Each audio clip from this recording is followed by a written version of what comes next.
Take to the road with the gleaming new Evening Magazine. We're supercharged for 1980 and ready to take you places you've never even dreamed of. You'll meet the superstars and the super achievers. Discover exotic places and fresh new faces as evening takes you there. Hey, Pittsburgh, we'll pick you up every weeknight at 7:30. Supercharge your evenings with the 1980 Evening Magazine on TV2. Here's to the children we love. Hope is what they need a little more of. Here's to tradition so grand, tambouritsons from native lands. Here's to Carnegie dinosaurs and a soaring Pittsburgh view. It takes two. Here's to you. Eyewitness News puts you on top of the latest with Chopper 2. For the fastest news coverage on the air, watch for Chopper 2 reports weeknights on TV2. See all the Pirate playoff games on TV2.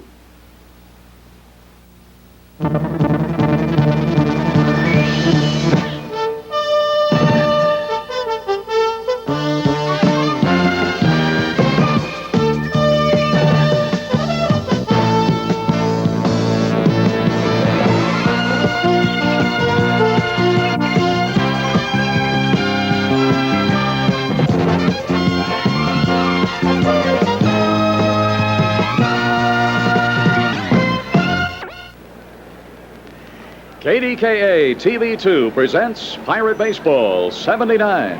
This afternoon from Riverfront Stadium, the Bucks meet the Cincinnati Reds. Pirate Baseball 79 is brought to you in part by Gulf Oil Corporation and your local Gulf dealer. And in part by your local Pepsi-Cola bottlers, who invite you to have a Pepsi Day. Messages promoting attendance at Pirate games are paid for by the Pittsburgh Athletic Company, Incorporated. Hello again, everybody. This is Milo Hamilton greeting you for Game 2 in the playoff series, the championship series of the National League for 79. Nellie Briles is waiting down on the field to chat with Captain Willie Stargell. Lanny Frattare is joining me here in the booth for the opening comments. And last night, the Bucks took a big step forward. You look for an edge in a short series, and boy, they really took one. When you figure all the things that they did so well, they played last night just the way they played to get here. They used their versatility, they used their bullpen, and just as if a script had been written, you put Willie Stargell on center stage to do it all and win it. Yes, and he has to be now more than ever a big choice to be most valuable player. And what a big psychological lift for the ball club with John Candelaria not only going 7 strong innings, but downright a courageous performance for Candy, the way he battled. I guess if there was a keynote to last night's game, it's the way he struck out Knight and Dreesen with bench at third early in the ball game. That seemed to set the mood of the game. It really did, because he got out of that jam, and now he's kidding around with me again today. Last week in Chicago on the road, he said, well, I'm through for the year. You won't see me again until 1980. Now today he says, now you've seen the last of me again. But I never know with him. I think he means it sometimes, and then 2 days later he says, I got to pitch again. Well, I don't even think people in the media should talk to him, because John just does the job. I mean, there's no reason to pay attention to what he says. It's what he does on the mound that really matters. Well, today on the mound, it'll be Jim Bibby, who was 12-4. You got a couple of flamethrowers because his opponent, Frank Pastore, can bring it too. His record was 6-7. Nellie Briles is waiting to interview Captain Willie Stargell, so let's go to the field with Nellie. Well, here at Riverfront today for our very special pregame guest, we have the hero of last night's game, Captain Willie Stargell. Willie, how did it feel running around the bases last night, and what went through your mind knowing that you just put us 3 runs up in the ball game? Well, I tell you, Nellie, we looked like it was scheduled for one of those things that we've been accustomed to all night, playing those all-nighters, and that's one thing I didn't want to do. But I'd been doing a few things mechanically wrong at the plate earlier in the game, and Bob Skinner and I talked about them. And that's basically what I wanted to do, was just get fundamentally right, pick out a couple of zones, and wait for that particular time. And when the pitch was coming, I knew it was in my zone, and I just wanted to make sure that I was mechanically right. So I was more impressed about doing the things mechanically right. When I hit the ball, I knew it was gone. And then all of a sudden it dawned on me that that was the runs that we needed to put us in the game and out in front. But I think basically what we try and do is keep as close as we can to our game plan, not to try and do anything fancy. I know the first time up, Tom struck me out on some pitches that were bad, and the mechanics weren't there, and that's what I was striving for. And, you know, the excitement and everything, you have a tendency sometimes to get away from that. But it's so important that you do remain mechanically sound, and that's what I wanted to do, and I was very pleased with my efforts. So running around the bases as a result of hitting a home run, I was excited, of course, and the fact that we had come from behind in so many occasions, and we wanted that ball game, and especially here on the road, and we were able to put it together because Candelaria and the Teak and Don Robertson, Grant Jackson did tremendous jobs in relief, and it was just a gutted performance. The defense again, and then Garner taking command of the first inning, hitting a home run, and then we got the triple by Omar and the sacrifice fly by Tim. So these are the combined efforts of things that we've been putting together all year, and this is why we're so happy with the things that we've been doing all year. When you were rounding that base, third base, coming in home, did your feet ever touch the ground? Could you feel the ground as you were rounding it? What went through your body? I really don't know. I was just real excited, especially when I came around third and I saw the gathering of all the guys. And then it really meant something because that means we collectively has done so much to get where we are, and everybody's just rooting so hard for each other, and to get the kind of response from the guys, it does make you feel good, and I'd be lying to say otherwise. Even after all these years and the many thrills that you've had? After all these years, Nellie, before the game yesterday, my mouth was dry, and I had goosebumps and butterflies, and Skinner and I was talking about it. He said, even me with my old self, I'm still feeling the effects of things that I did as a youngster, and I would hope that each and every one of our guys experience the same thing. I don't want anybody going out there knowing that they're not excited and it's not thrilling, because it is to me, and I'm sure it is to everyone else. You're known as the big leader on this ball club, and I know you've stated there's been many leaders on this club throughout the year, but you lead in a little different way, at least I think so. You lead on the field. You lead by example, and not so much by word of mouth. And has that been by design, or that's just the way you are? Well, when Danny Murtaugh asked me to be captain, I asked him what did he want me to do, because I didn't want to be anything than what I already am, and that's the individual that I am. And if I can have something that I possess, that people feel that I possess, can help someone, fine, then I'm all for it. Because I like to treat people the way I like to be treated. If some of the guys see me doing something that I need to be, told about, then I want that kind of rapport. Because when it gets to the point where I know everything in life or in baseball, then I become a very selfish individual. And I think giving and taking is something that we all have to do. And if my role, since I've been around longer, and I've probably seen and experienced probably a lot more, maybe the guys will have a tendency to come and ask me about different things, but there is certainly no dictation or anyone setting any rules down. We know what we have to do. Most of us are men and responsible individuals. So basically we know what we have to do, and I only know how to play the game one way, and I'm going to make an all-out effort because I feel that each day should be enjoyed as much as I possibly can, and I'm going to give that all-out effort, and some days are better than others, no question about it, but I think that's the challenge and the excitement that we have in playing this game. There are days when you want to do well and you don't, but you have to look forward to coming back out here the very next day to prove to yourself that certain things can be done. And if guys think that my example is a good example, then fine. But I just feel, and I feel very strong about this, that I'm just one of 25 men that want to play a major role in whatever our results are this year. Well, you and 24 others are going to be out there today. Best of luck to you. Continued success. We're so proud of you. We're going right to a commercial cue. After that, we'll be right back with manager Chuck Tanner. After all these years, I still like working out. But what I really like is the beer that's waiting for me when it's over. And if you work out the way we do, there better be a lot of beer waiting. That's why we drink light beer from Miller. Light has 1/3 less calories than regular beer, and it's less filling, and it tastes great.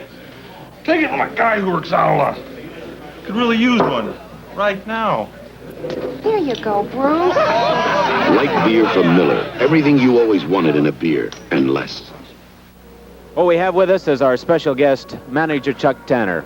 Chuck, you made a very gutsy decision last night in going with Candelaria in a situation to where you could have really been second-guessed had Candy not pitched well. What was the story behind the Candelaria start last night?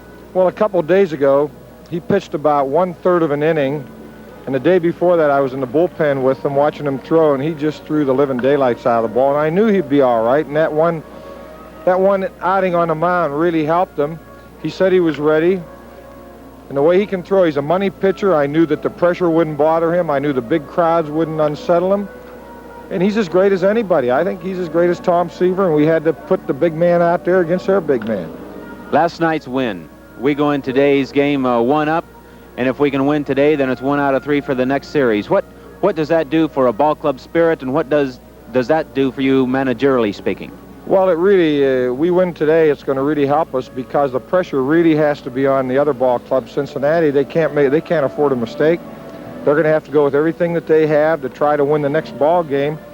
And if they would happen to do that and have to go with everybody, it could really hurt them for the following day. So we come out here 2-0 and go back home, we'll be in excellent shape. Last night's game, very typical of the type of games that we've had for the last 2 months, and just had to battle back.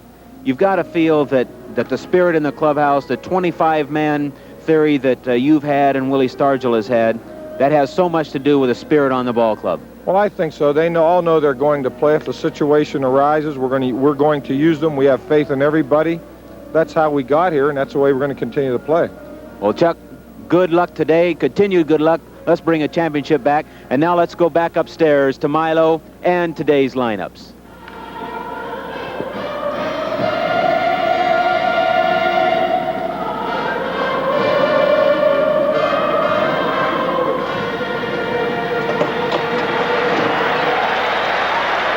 The playing and the singing of our national anthem from Riverfront Stadium in Cincinnati, Ohio. And the University of Cincinnati Bearcat Band is still out there. They've done a wonderful job entertaining this crowd. The men in blue have arrived. We'll be having the representatives of the two teams showing up very shortly now to exchange the lineup cards for Game 2 that will show pitchers Jim Bibby 12-4 for the Pirates, Frank Pastore 6-7 for the Reds.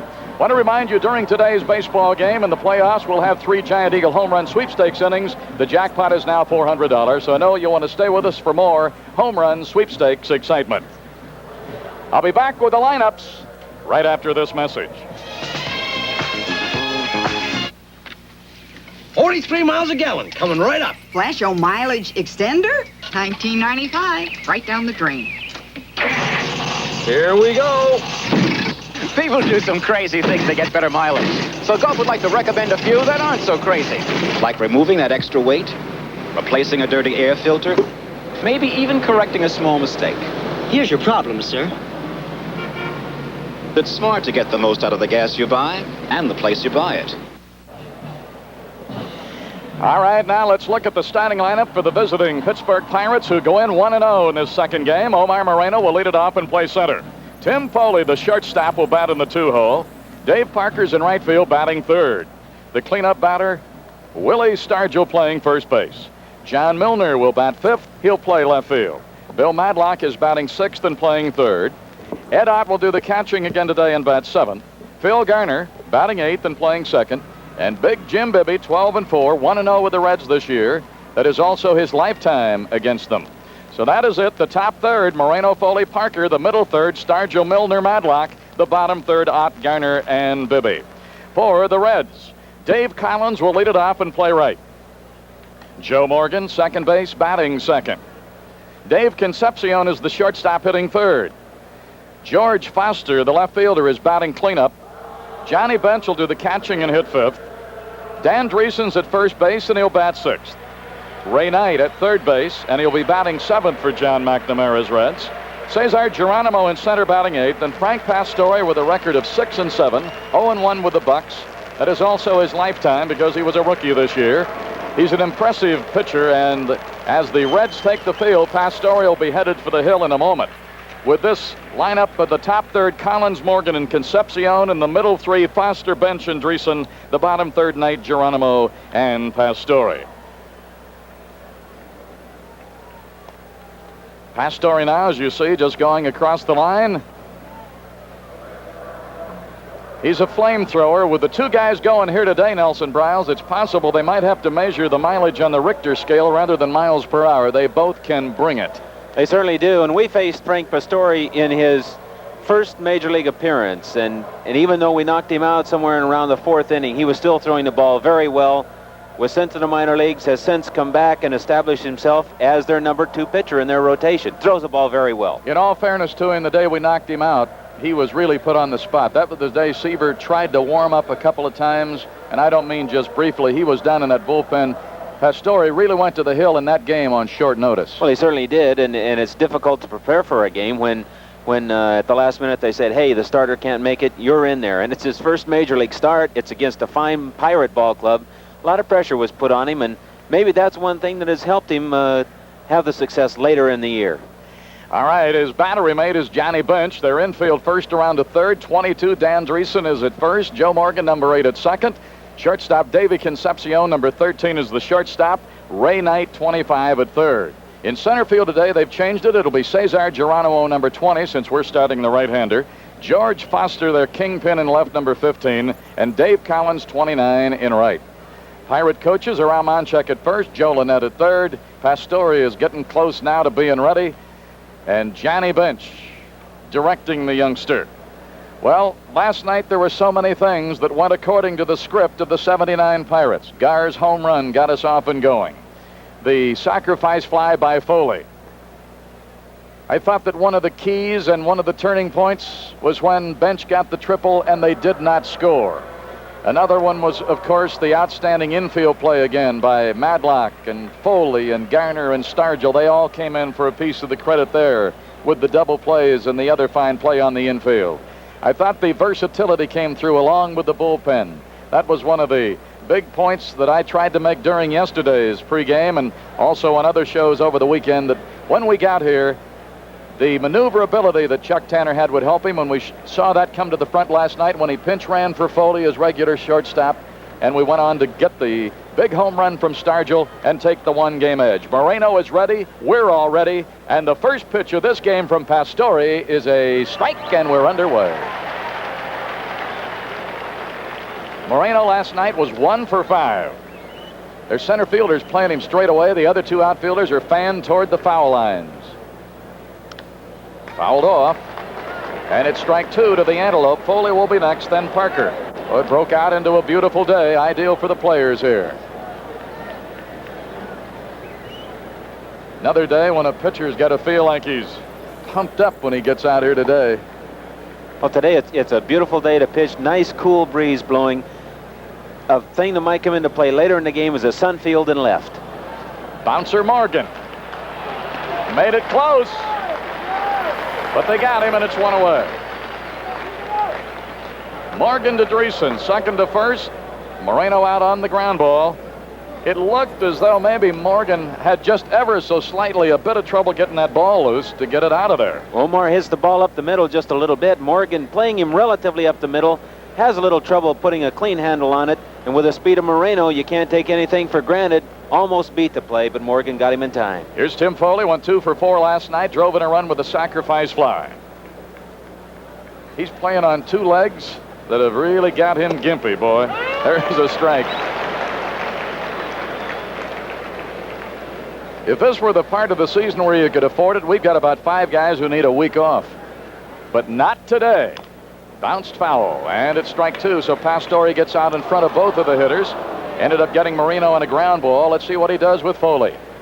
The Reds, who won the West by 1.5. The Bucks, who won the East by 2.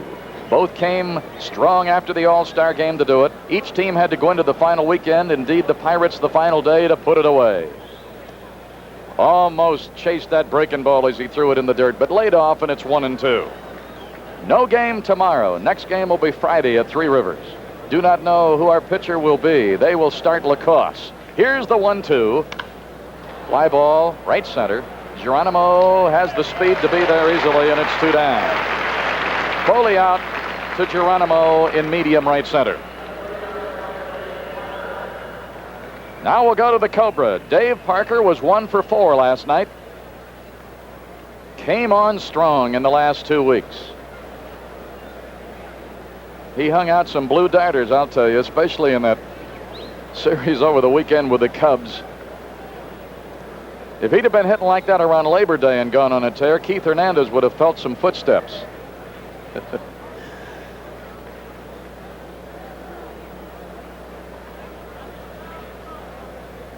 All right, the young right-hander Pastore facing Parker. Had a good cut there, but fouled it off, and it's strike one. Stargell would be next. There's nobody on and 2 away. You look for edges and you look for lifts. I say that the fact that Seaver wasn't able to win the opening game, and even when he wasn't around, their top reliever was the loser, that's got to give you a big lift. Their top reliever hadn't given up a home run in his last 42 games. And with Stargell's home run coming in the 43rd game, manager John McNamara said, hey, you got to go with your best. I went with my best, and you beat him. He said that has to give a lot of credit to that Pirate ball club. No balls, 2 strikes, 3rd straight hitter. He's been out in front 0-2. 1-2. And just like last night, the first time up, Cobra showed the good eye. 1-2 to Dave Parker. Nobody on in front of him. 2 down, opening inning. A let up. A bouncer down the right side. It'll be foul about 5 feet outside the bag. What does he throw for his change? Basically, it's a straight change. He likes to try and turn it over just a little bit. And as we mentioned, he has matured since the first time that we saw him. He didn't have the confidence to throw that change up and snap the breaking ball with as much authority as he has shown he's going to do today. He's establishing his #1 pitch, and that's his fastball. And there are the Pirate wives, those who were able and those who were invited to come on the trip. 1 ball and 2 strikes. Struck him out with heat upstairs. 3 up and 3 down. So Pastore passes the first test against the good-hitting Pirates. We played a half an inning. The Bucks go down 1-2-3. The Cincinnati Reds are just now coming into bat. It's something to see when the Pepsi generation plays the game. One flick of the wrist, it's a whole new twist, and football's not the same. Come on, come on, come on, and taste the Pepsi way. Generation, come on, and have a Pepsi all across the nation.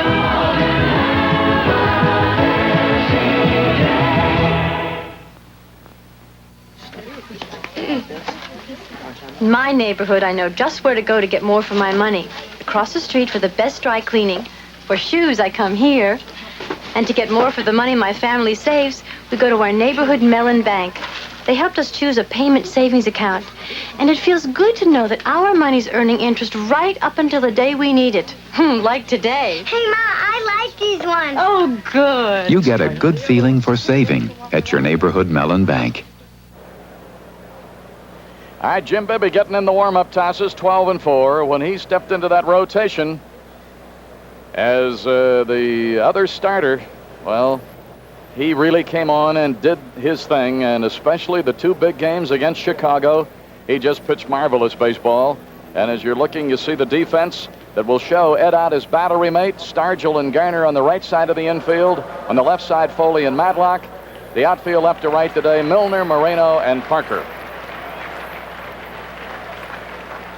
Jim Bibby beat this club once in relief this year. That is his victory against them for the season and lifetime.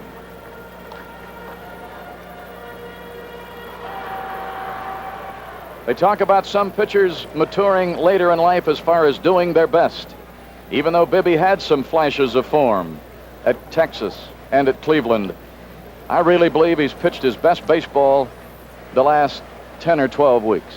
As far as doing the things with the things that he does best. There's a liner into left center, and Moreno will be right there to take care of Collins. So Collins, who went 2 for 5 last night and made one of the great catches in the game on Parker, goes after Bibby's first pitch. Bibby has great stuff, and when he stays with the stuff that really gets him here, he can be a tough pitcher. Well, you like to see Jim stay aggressive. He needs to challenge the hitters, throwing that good fastball, getting his breaking ball over the plate. And when he does that, as he has done in his last 2 starts, he is pitching the best baseball of his career right now. Joe Morgan went 0 for 4 last night. Veteran second baseman. Many people say that when he came over in the Houston deal several years ago, he was the glue that set up that infield and really had some great years with his bat as well and sent them on to championships. 1 ball and no strikes. Joe Morgan, native of Bonham, Texas, but makes his home out in the Bay Area now. That'll even it. 1-1. Concepcion is their on-deck hitter. Center fielder and right fielder playing Morgan to pull. The left fielder, Milner, playing him just about straight away. So there's a big gap in left center. That's a foul way back up in the upper deck above the press box. Down into the mezzanine as Morgan watches the track of that ball. 1 ball and 2 strikes. And Morgan will surprise you. He'll jerk one on you once in a while. Got surprising power for a small guy. You have to be careful what you're doing with him. He hasn't been able to hit that home run ball as good this year, mainly because of a lot of physical problems. The 1-2 from Bibby. Took a little something off that breaking ball and got it inside too much, and it's 2-2. In the regular season, we were 4-8, including 3-3 here. And a 2-2 served up by the big right-hander. He didn't get that where he wanted it at all. He let go of that wrong, or it slipped or something, because that was way up. Now he's got a full count on Morgan. And he walks a lot. He led them in walks again this year. He walked 93 times. The payoff on the way, and he ends up walking him. So Morgan becomes the first base runner, and he does it via the base on balls. Now, you got to be careful with him when he's a base runner also. Well, that's been Joe's forte. As we take a look at the last pitch from Bibby, ball is down in the dirt, and there really wasn't any question as far as Morgan was concerned. But when he gets on that base, he also makes things happen, much like our Omar Moreno. If you walk him, it's almost a cinch double. David Concepcion last night played sparkling shortstop and went 2 for 5 with his bat.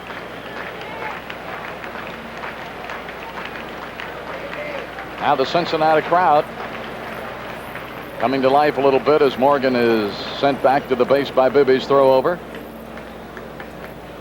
And you take a look at both of them here. Stargell holding Morgan. Bibby working on Concepcion. Stargell still likes to have fun even if it is a playoff game. He'll tap you on the shoulder and the conversation would be worth hearing too.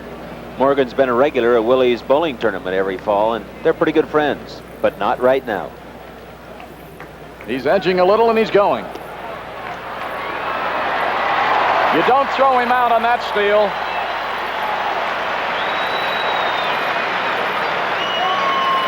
Stole it clearly on Bibby, and we have talked about Bibby during the year.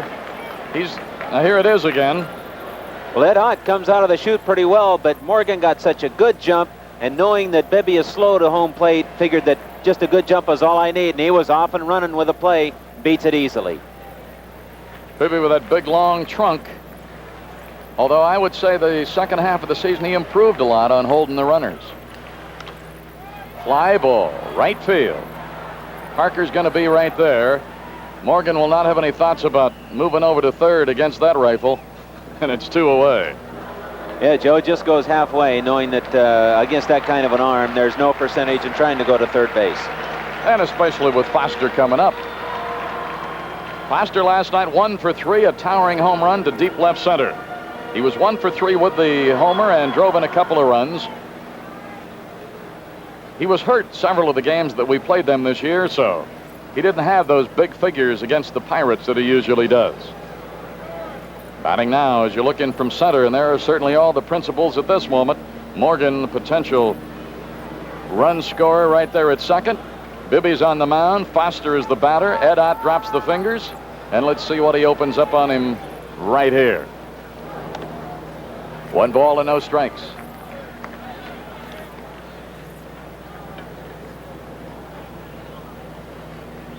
And Bibby, first playoff experience. We talked about those funny kind of butterflies for these games. He's got a few. 1 ball and no strikes. Really put a wrinkle in that one, but it went outside, so he's behind this hitter. 2 balls and no strikes. That's a pigeon's eye view of Riverfront.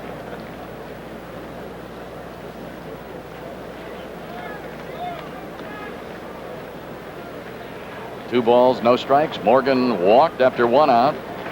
Stole second while Concepcion was batting. It's now 2 away.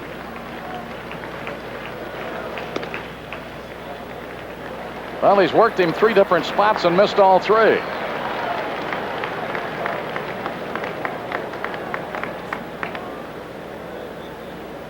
Johnny Bench doesn't get any easier. They can throw some bats at you.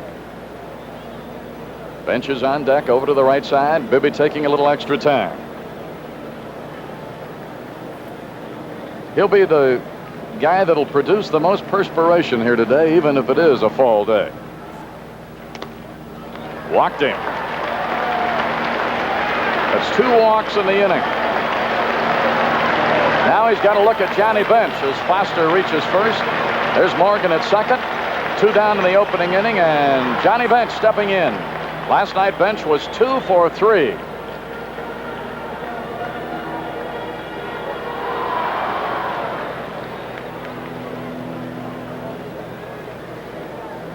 So with 2 on and 2 out, Bench, who came on strong, especially with the long ball in the second half.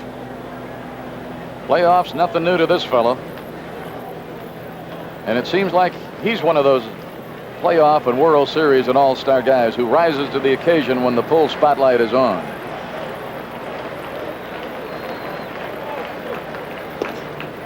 Got that one where we wanted. Got out in front of the hitter. Something he hadn't been doing. There are the base runners. Morgan at second and Foster at first. Looking down from up above the first base side. No balls, 1 strike.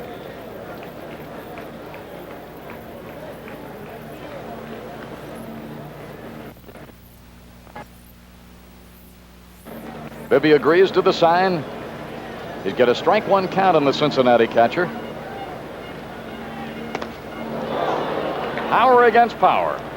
That was probably the best fastball that Jim Bibby has thrown so far this game. Reached back, was challenging Johnny Bench, and I certainly would like Jim to do that a little more, maintaining the idea of don't throw it down the middle, but just try and hit the outer 3 or 4 inches and the inner 3-4 inches of the plate.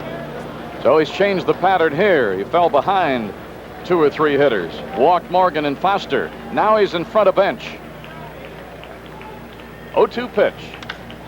Fly ball right center. That ball's going to be back by the fence, and Parker's going to haul it in. Bench going to the opposite side. Took Parker deep, just this side of the fence in deep right center field. The crowd cheering with their hearts there. The ball really wasn't hit that well. And after it got up, it didn't carry. And Parker stayed right with it, ran right under it, and it's no runs, no hits, no errors, a couple of walks, 2 Reds left. We have played an inning. It's the Pirates nothing and the Reds nothing.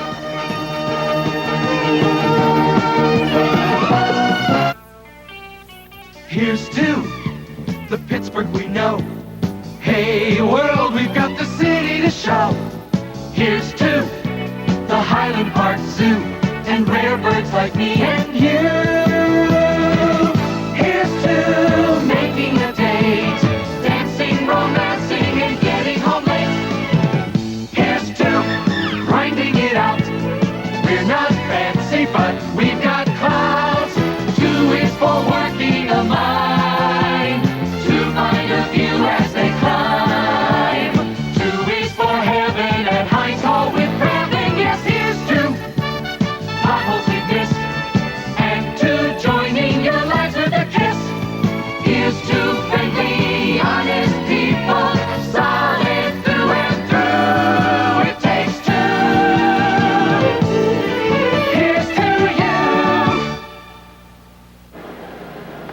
We go to the second, and Stargell, Milner, and Matlock are due up. The middle third of the Chuck Tanner card here today, and as Pastore tunes it up for the second, we'll remind you this copyrighted telecast is authorized under television rights granted by the Pirates solely for the entertainment of our audience. And any publication, reproduction, or other use of the pictures, descriptions, or accounts of this game without the express written consent of the Pirates is prohibited. So the best in the East against the best in the West in the western hometown of Cincy, the Bucks and the Reds. They have dominated postseason play since it began in '69. And Willie Stargell, who hit the 3-run homer last night that won it, waiting here for a moment to step in and lead off the second. His one hit last night. Wish I could always dictate things were going to happen the way it turned out last night when I said he was hitless and this would be a good start, and this is it. And the next thing I knew, it was over the fence for a 3-run homer. And Willie said that was a type of pitch last night that even if I'm in a big slump, that's the pitch that I will still hit. Said he tried to work me inside, then got the ball just down and over the plate a little bit, and he said, I knew it was gone when I hit it. And the ball goes outside to him here for an opener in the second. 1-0 to Captain Willie. Milner's on deck, Madlock down in the hole.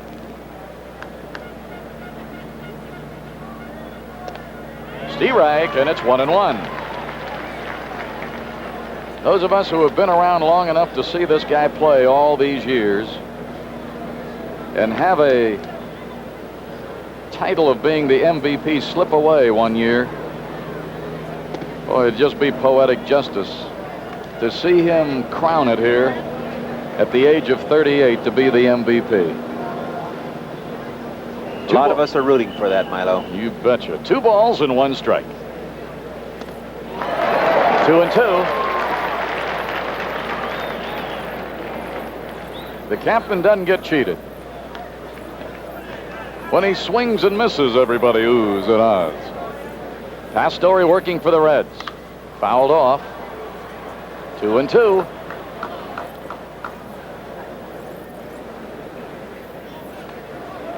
I think one of the things that'll help Willie, Nellie, is the focus that was put on our club the last week or two and the number of media members from around the country that came in and saw firsthand not only how great a player he was, which they had to know if they had covered the game at all, but his influence on the team and all the other aspects that we know that were with him every day that the other people don't know, that had a chance to see firsthand in his home ballpark.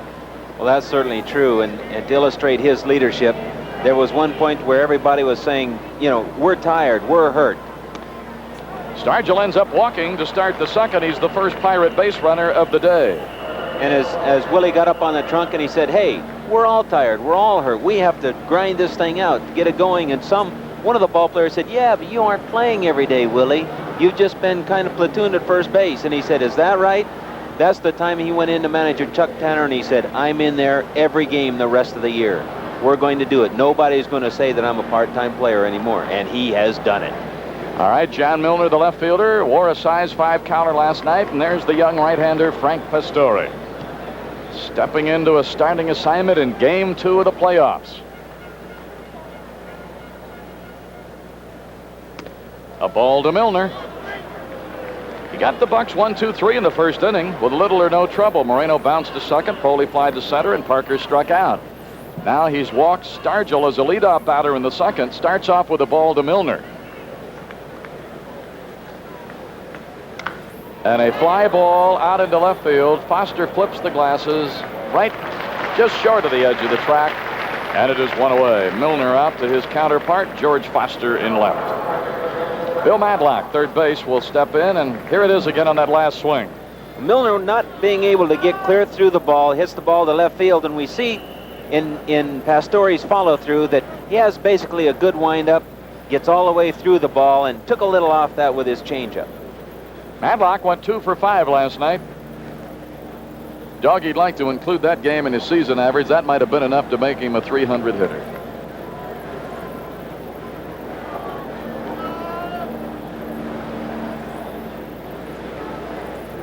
Interesting note that Colby made about Madlock. There's a shot to short. 1-2. Concepcion had to go to the hole a little bit, but fired on to Morgan. In turn, the middleman gets it on to Dreesen, and it's a double play. No runs, no hits, no errors, a walk, DP, nobody left. We played an inning and a half as the double play completed for you there to see just how it happened. It's still the Pirates nothing and the Reds nothing.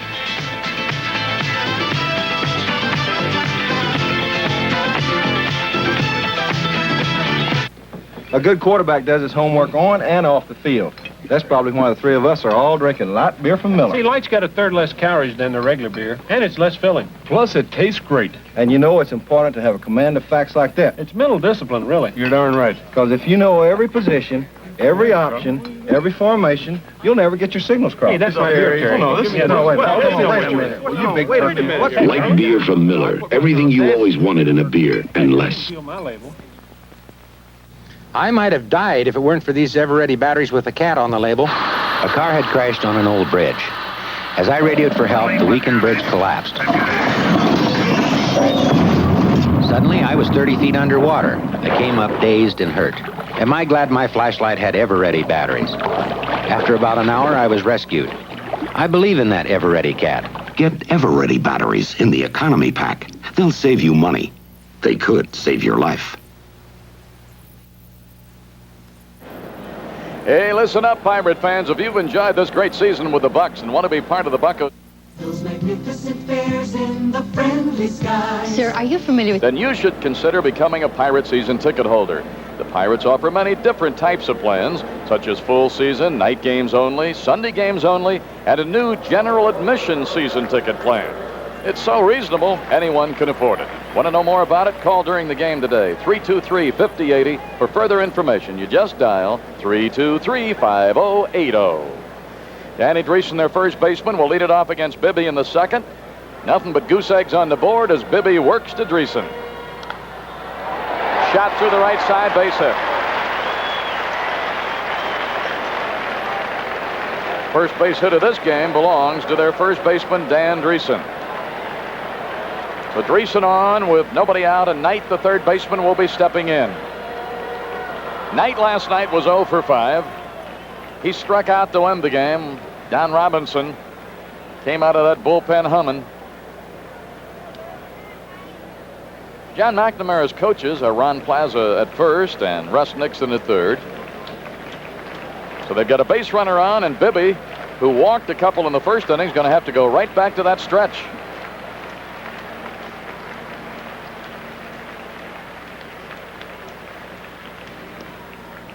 It's the first one in, and it's strike one to the third baseman. Geronimo will be next.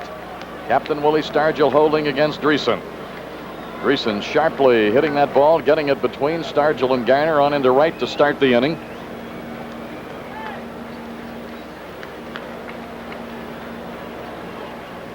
Ray Knight, pressure didn't bother him as the throw goes over, and it's not close on Dreesen.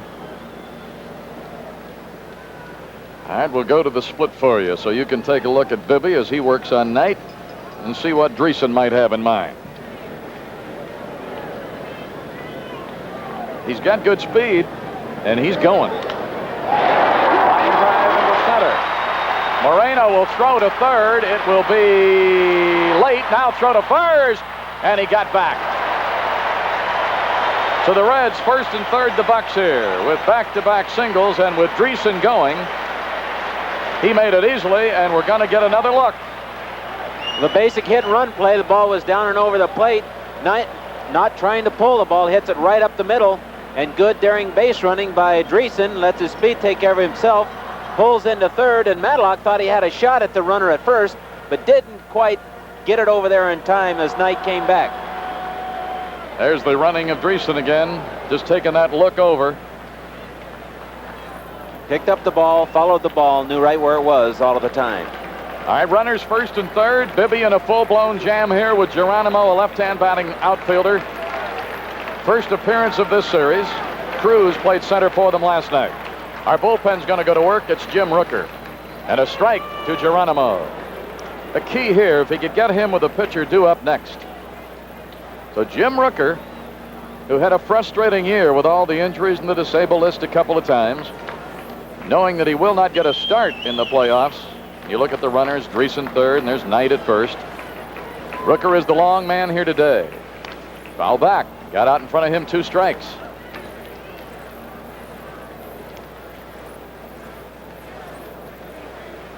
Geronimo staring down at his third base coach, Russ Nixon. No balls, 2 strikes. Dreesen started with a single through the right side. Then they put the run and hit on, and there's Jim Rooker working in the Pittsburgh bullpen.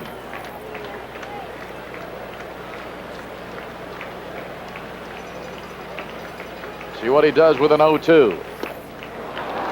Comes up empty. Oh, there's a big one. Now he's going to be looking at the pitcher. That was a very big strikeout. Certainly was. Concentrated on throwing good hard stuff, keeping it up in the strike zone.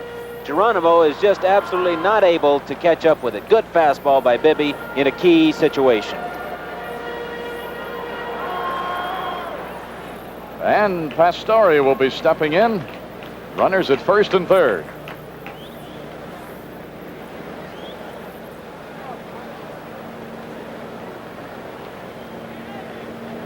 Now with Dreesen's speed, and if Pastore has some ability as a bunter, I'd say we got to be awake here. Third base coach alerting the runner, setting up the play to be put on almost any time.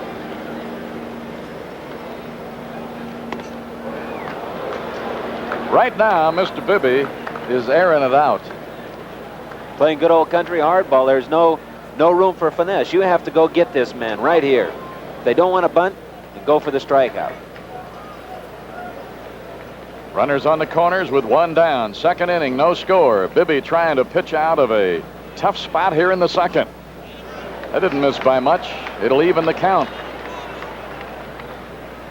Pastore going to look down at his third base coach again. Nixon got a little Alex Grammas in him. He must wear out a uniform a week. Keeps his hands clean. 1 ball and 1 strike. Look at Bibby. He's drenched. He could work up a sweat pitching in the Arctic. Must be something down here that's bothering the plate umpire a little bit. Ball from the bullpen. Rooker trying to hump up a little bit, got one away from him. All right, now everybody's ready again. Got a 1 ball, 1 strike count in his mound opponent. Remember, there's just 1 away. Powder River, and it's 1-2. You know, actually, the Reds, if Pastore is going to make an out, they would prefer almost that he would strike out so that the next hitter, Collins, would have a shot at driving in the runs. They do not want the pitcher to hit into a double play. 1-2 the count as the runners lead at third and first. Pastore with a chance to help himself, and Bibby with a chance to get out of a mess. Fly ball center. He's going to get that run home. Dreesen will tag. Moreno's throw will come to Foley out behind second. 1-0 Reds. Pastore gave it enough of a ride into center.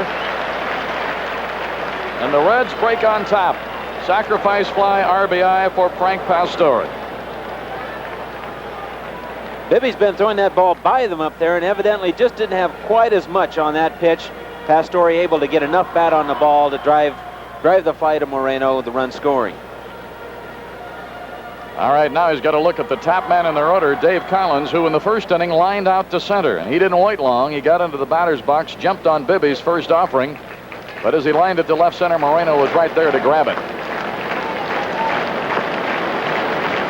Runner at first. 2 away, and a strike called on Collins. Ray Knight, who worked the run and hit for them, he's at first base. And it paid off because the sacrifice fly by Pastore got Dreesen home, and the Reds are in front 1-0 in the bottom of the second inning. Bright sunshine here now. It was most of the morning, then about noon it clouded up, but now it looks as though we should have no problem with the weather. Just sends him back with a token throw. Bibbs doesn't have a good move. He doesn't burn it over there very often. He's just trying to keep Knight close. That's the way it looks from our dugout on the third base side. Collins stepping back up in there.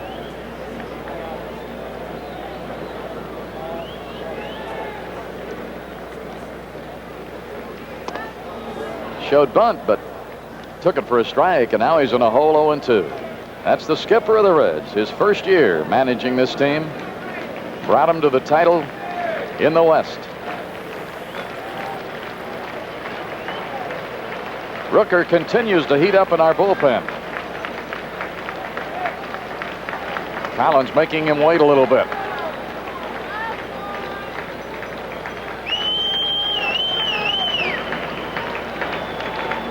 Bibby nodding agreement. Now he's ready.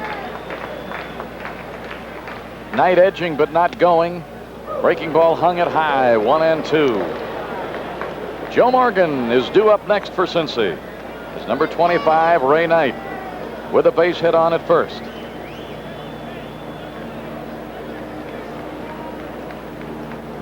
Pirates with their black caps today, and those gold stars show up a little better. In fact, they don't even wear them on the gold caps. The 1-2, Knight is running. Throw down's going to be safe. Stolen base for Knight.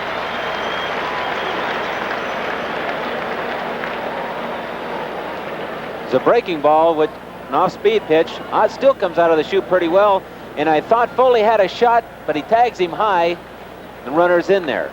I think Foley thought he had him. I think so, because the runner went in with his bent leg, tagged the bag with his bent leg, not his straight leg, and Foley thought that he had a shot at him, even though he tagged him high. All right, now a runner in scoring position in the person of Ray Knight, and the count is 2-2 on Collins. Reds are leading 1-0. Pastore got Dreesen home with a sacrifice fly. So a lot of activity here in the first 2 innings. Bibby is throwing a lot of pitches.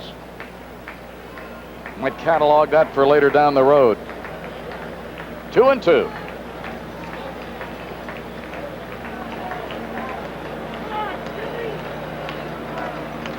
Bibby takes a lot of time. Working quickly is not one of the things that Bibby is known for.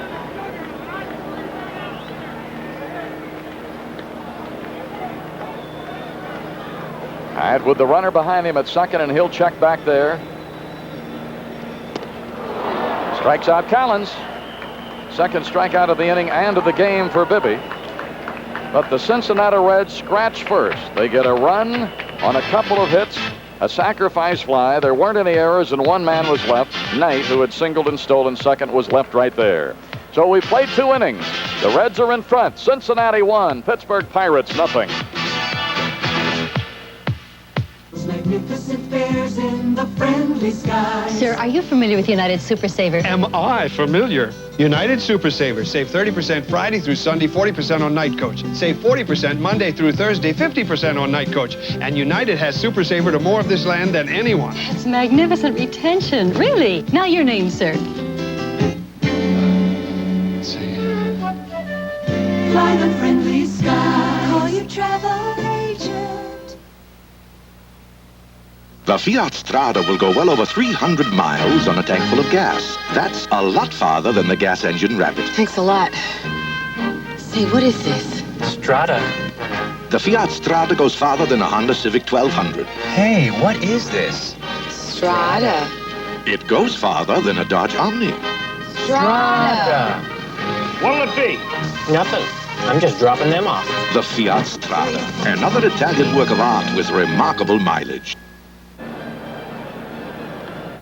Under our contractual arrangements with the Pirates for this telecast, the announcers for this game have been selected by station KDKA-TV, subject to the approval of the Pittsburgh Pirates Baseball Club.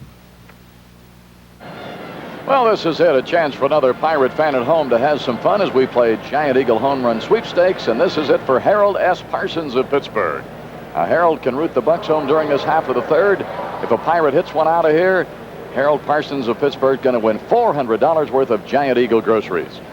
And as we go into the third inning, it will be the bottom third of the order. Ed Ott, Phil Garner, and Jim Bibby, all capable of putting Harold Parsons on easy street with a truckload of groceries from Giant Eagle.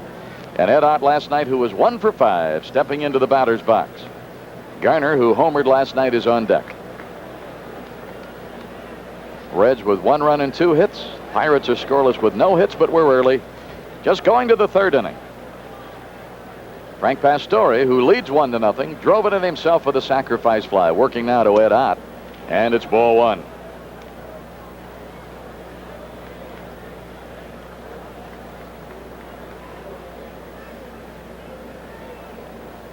Play out pretty much straight away in all the outfield spots. There's a bouncer out behind second. Morgan throwing. Just did nip him at the wire. So Morgan's come up with a couple of pretty good plays on Moreno to start the game, and now here on Ed Ott.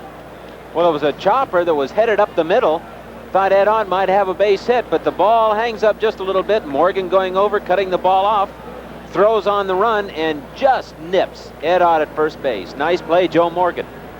All right, that'll bring up Garner, the second baseman, and here's another look. The fact that he could get that much on the throw, almost leaning toward the second base bag, that throw had enough on it. If he lollipops that thing over, Ott beats it out. There's a bouncer to Morgan again, comes up on him, but throws on. Garner's out. 2 down in the third. So Joe Morgan getting a workout here. He didn't have to charge that one. That ball was hit sharply. Those are the can you wear chest protector on, huh? Even when you're playing on the infield. All right, Jim Bibby will step in. Harold S. Parsons of Pittsburgh is still our Giant Eagle home run contestant. $400 riding here. If Big Bibbs can jack one. He had a couple this year.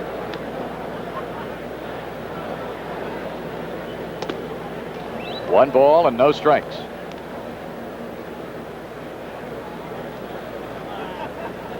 Hit 8 for 45 during the season, 2 home runs and 5 RBIs. 2 balls and no strikes. Bibby the batter. Moreno would be next. Well, Pastore put the run on the board for them. Doesn't seem out of the question that Bibby should be able to counter. 2 balls and no strikes. Inning number 3, game 2, 79 National League Championship Series at Riverfront. Ball 3.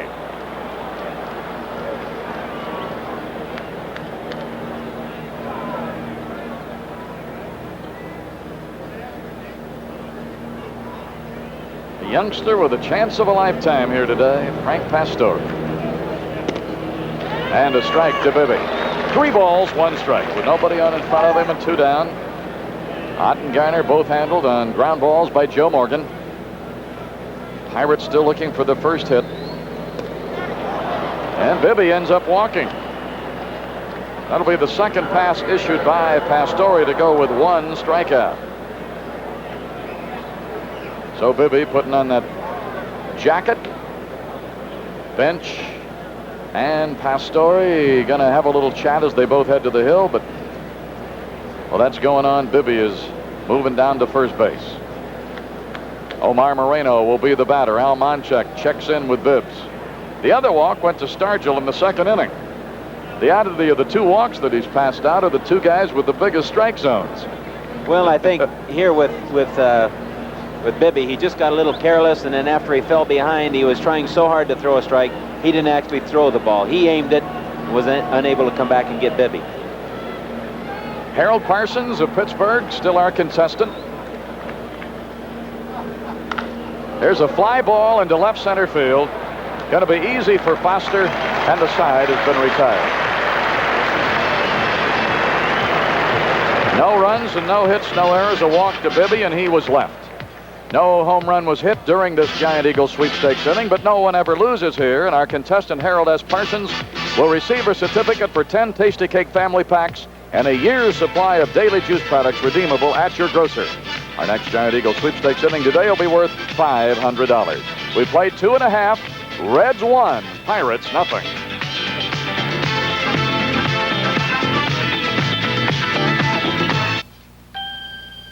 You pilot ships out to open sea through currents that can run you aground, and the only map you trust is the one you keep in your head. Now comes Miller time. Time to head back for the best tasting beer you can find, Miller High Life. When it's time to relax, we've got the beer, Miller Beer. No matter what kind of a house you own, chances are its value and your equity have really gone up recently. So why not talk to Household Finance about a homeowner loan? It's a really big loan for homeowners only. Use it for home improvements or to pay your big bills. Almost anything you want. Here's more information on HFC's homeowner loan. The homeowner loan, up to $12,000 or more from Household Finance Consumer Discount Company, a subsidiary of Household Finance. See your phone book for the address of the household office nearest you. In the third inning for the Cincinnati Reds, Joe Morgan, Dave Concepcion, and George Foster will be due up against Jim Bibby, who was a little late coming out because he was a base runner. Another great crowd here at Riverfront, and that's the way it ought to look Friday when we come home at Three Rivers. Ball club that gave you a lot of thrills all year long. Battled as hard as they could. Got into the playoffs. Ought to be a big, big welcome for this ball club because they've got some guys who have given you their all in '79 in the Pittsburgh area. Given you a lot to be proud of. And you ought to show them just how much you think of them by filling Three Rivers for that playoff game on Friday. Certainly true. And here, Jim Bibby has got his work cut out for him this inning. We have 2, 3, and 4 coming up. It's a big inning for him to try and shut them down because if they get something going early on in the inning, they've got the thumpers coming up behind Morgan. And Morgan walked in the first inning and stole a base. They've stolen 2 bases, 1 in each of the first 2 innings. This is with a breaking ball to Morgan, leading it off in the Cincinnati third.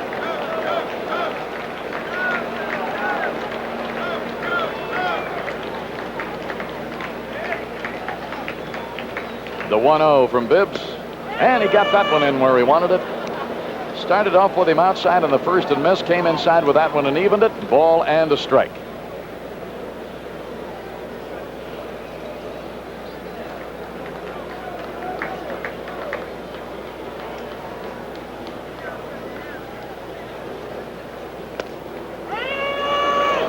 One and 2.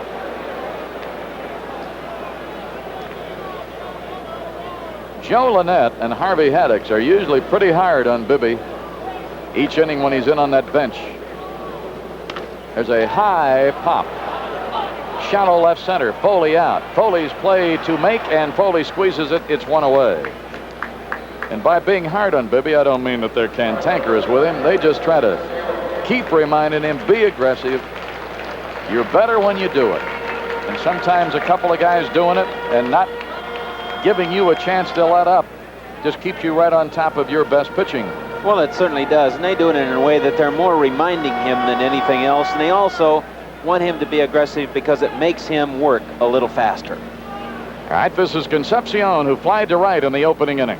He's 2 for 6 in the series. Breaking ball went down and away from him, and it's 1 ball and no strikes. Concepcion batting with nobody on and 1 away. Bibby has walked a couple. He's struck out 2. He's given up 2 hits, and he's on the short end of a 1-0 game. But we're early. It's just the bottom of the third inning. And the strike is called to make it 1-1 on the brilliant shortstop of the Reds, Davy Concepcion. And just as we are proud of Willie Stargell and think he ought to get the MVP, Cincinnati fans and members of their club will give you just as many arguments for this guy. Drive deep to left. Milner at the fence, and it hits high off the fence. Bounces back to Moreno. Concepcion standing with a double. Didn't miss much of going out of here. The way Milner acted, I think maybe he thought he was going to have a play right at the base of that fence. And here it is as he goes back. He's checking to see where the fence is, then realizes there that it's going to come down off that fence, and Moreno will be right there for the carom, and it's a double for Concepcion. Well, it was such a high drive, Milo, that Milner drifted back with the ball, hoping that it would come down at the base of the fence. It did not, carried into the fence, and Concepcion indeed is on with that 2-base hit. So they're right back threatening. They picked up a run in the second. That's going to put our bullpen to work. It'll be Jim Rooker again. He's already headed out of the far end of the dugout, going to the bullpen, down the left field line. Foster the batter. Foster walked in the first inning.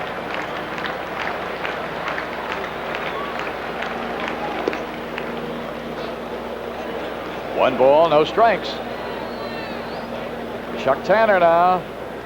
He's going to be watching his big right-hander very carefully.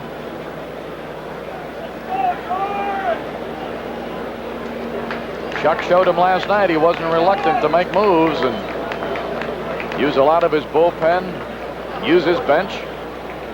The 1-0. Strike is in there, 1 ball, 1 strike. Foster batting with Concepcion at second. Johnny Bench is on deck. It's the Cincinnati third.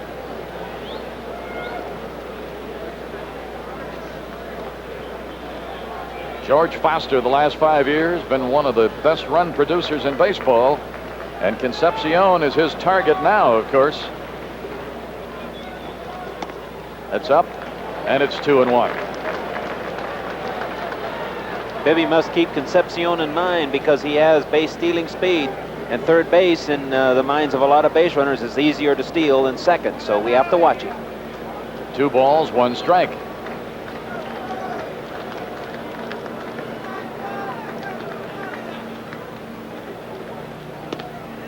That'll level it on Foster, 2-2.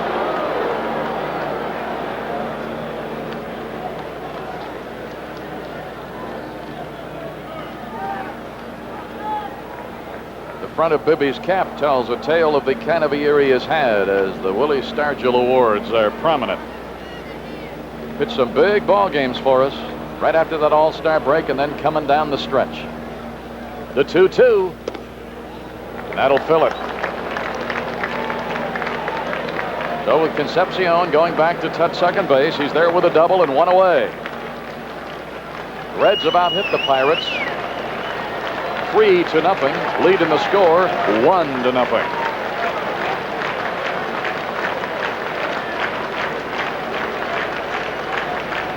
Payoff pitches due. Bibby taking a little extra time as he glances down into that bullpen, seeing Rooker throwing for the second straight inning.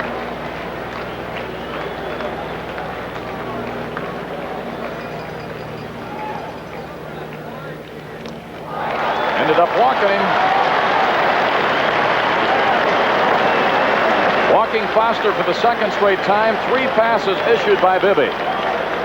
Now it'll bring up Johnny Bench. Bench flied to right in the first inning. And here it is again. Show you the location. Threw it in the dirt. Well, again, a situation where they didn't want to give in to that power hitting George Foster, so elected to throw the breaking ball. If he wants to chase it, okay, but situation they didn't want to give in and almost pitched around him. Harvey Haddock, you saw there, the pitching coach. He and Chuck Tanner getting together, seeing what they think of the work that Bibby's doing here. And Johnny Bench, 0 for 1. 2 for 4 in the series.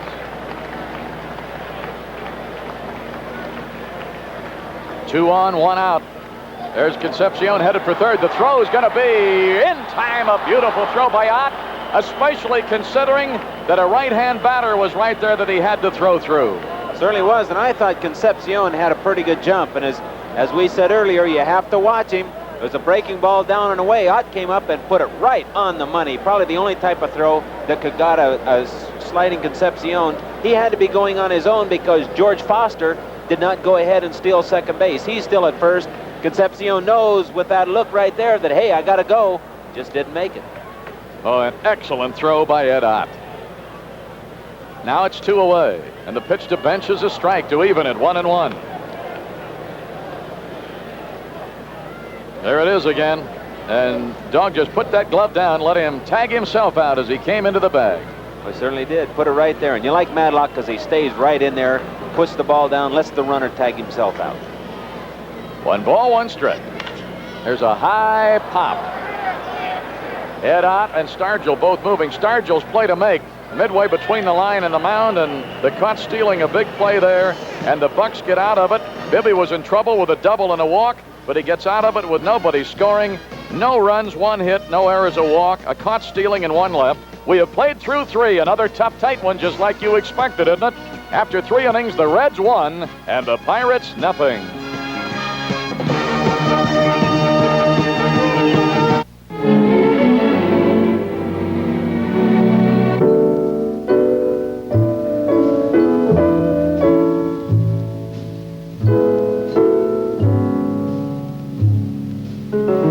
Wish, WSHH, FM Stereo 100. In Pittsburgh, the place to relax.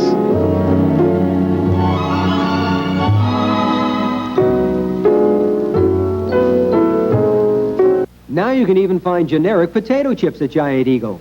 This is a generic potato chip. It looks and tastes just like this Wise potato chip because they're both made from U.S. #1 grade A potatoes. They're both fried in the same amount of cottonseed oil and uniformly salted. The generic chip comes in plain packages, nothing fancy like the Wise. And then there's price. A 1-pound bag of Wise potato chips is $1.73. The 1-pound bag of generic chips, just $1.19. But take your choice. We've got both at Giant Eagle. The next 3 innings are sponsored in part by Light Beer from Miller. Everything you've always wanted in a beer and less. And in part by Mellon Bank. You get a good feeling for saving at Mellon Bank. Well, we've played 3 of Game 2 of the National League Championship Series. Reds leading 1-0. The Bucks have been called on to make some big defensive plays already, and they've made them, Nellie. Certainly have, and Jim Bibby, although he's been in trouble, has been able to come back and get the outs when he's needed them, so he's hanging right in there. The Reds are playing tough.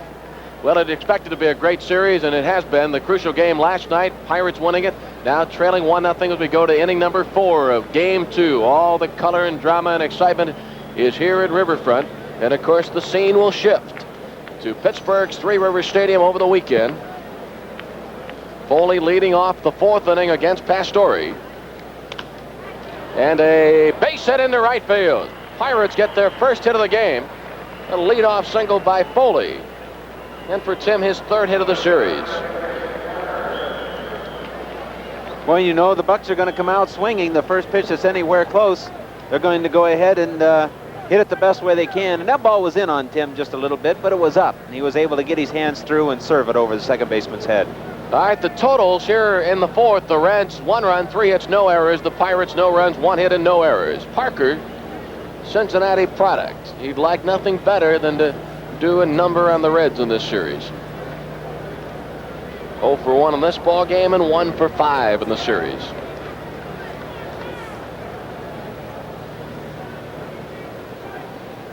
Frank Pastore, Reds starting pitcher, 1-0 Cincinnati leads. Parker line drive left center field. Foster plays it off the carpet. Foley will stop at second. Pretty much the same combination we put together in the 11th inning of last night's game. Foley and Parker with back-to-back leadoff singles. So there are the running mates. 2 on, nobody out in the 4th. Pirates in front 1-0. Boy, and Parker really hit that ball. That ball was starched, and I have a feeling if Davey Concepcion would have been able to get up high enough to get that ball, that he would have ended up landing on his back. That ball would have carried him another 10 feet. Here's Willie Stargell. He walked his first time up. There's the big hero of last night's game, and there were quite a few guys who wore the hero role very well last night. Pitch is swung on and fouled down to the left side, out of play, strike 1.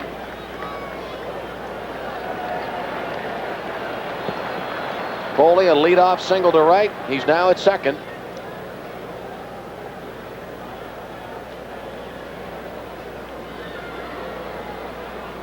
Parker, after his line drive single to left, at first. Top of the 4th. Reds leading 1-0, and they got their run on the bottom of the 2nd when Frank Pastore hit a sacrifice fly to center to score Dan Dreesen. Well hit, left center field. Foster going back, warning track, it's over his head. Foley will have to stop at 3rd. Parker at second, Stargell's at second. They got 2 men. They got Willie hung up. Willie going to hurry back. The throw to Dreesen. He's out. Well, we had a traffic jam at second base. First it was Parker and Foley that were both standing near the second base bag, and Foley went to 3rd. Stargell will get credit for a base hit on the warning track in left center field, and then is erased as Foster's throw came back into Concepcion and then on to Dreesen. It was a foot race to the bag, and Dreesen won it. Nellie, I guess Foley was... Here's the play again. And Dreesen got Willie. Definitely. He outran Willie. Willie not being known for his speed. Foley must have thought that Foster had a good shot at catching the ball and was going to tag up at second base. He was not halfway. He was going to tag up. Especially with no one out. He could have been on 3rd base had Foster been able to make that over-the-shoulder catch. He couldn't have thrown anyone out. And Parker feeling exactly the same way. Now the ball drops in. Willie thought, hey, I got a double for sure. Montauk just running and screaming, hey, Will, get back over here. Come on, come on. And again, he loses a foot race. Parker watching the play, but we just got jammed up a little bit, and it cost us an out. So now with first base open, they're going to put Milner on. What's the percentages there in that situation? Is that a halfway situation for Foley, or is that a good gamble to try to tag up on that? Well, especially with nobody out, it's a real good gamble to tag up because, as I mentioned, Foster is going to have to make an over-the-shoulder running catch, and you should be able to walk the third. And Parker, watching you tag up, will again possibly tag up and be able to go to second base. But we just didn't get that job done in that situation, and Willie more or less running Parker off of second base. We got caught in the rundown situation. All right, Frank Pastore issues the intentional walk to Milner. So the bases are loaded for the Pirates with Foley at third, Parker at second, Milner at first. And Bill Madlock, the batter. The Reds are leading 1-0. We're in the fourth inning.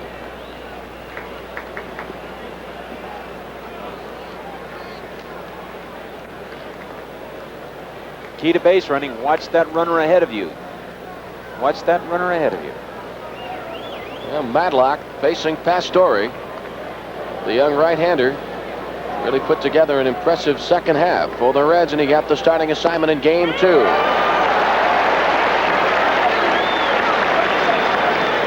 Got him on the ropes. We want to polish him off right here. Don't let him up.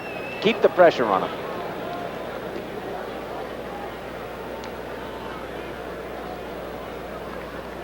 Top of the fourth. Apparently something bothering Pastore. He walked down off the mound.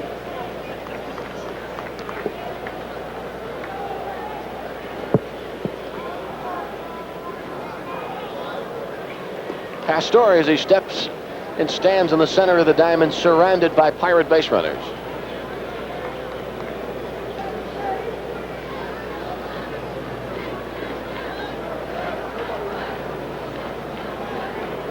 All right, now we're ready.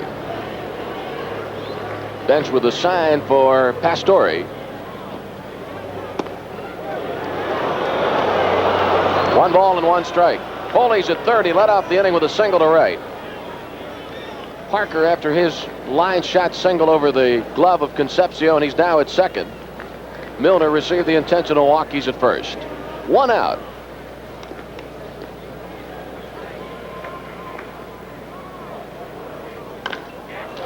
Bouncer to short. Concepcion to Morgan. 1 on to first. Not in time, and the Pirates have tied the game 1-1.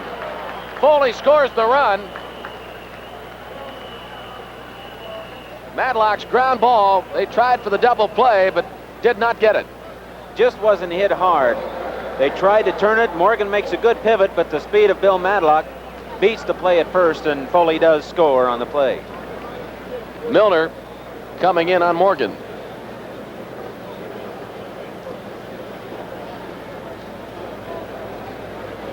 Madlock's at first, Parker at third. 2 away in the inning, and the batter is catcher Ed Ott. Morgan made a fine play to retire Ott in the third. 1-1 ball game, fourth inning, game 2 of the National League Championship Series.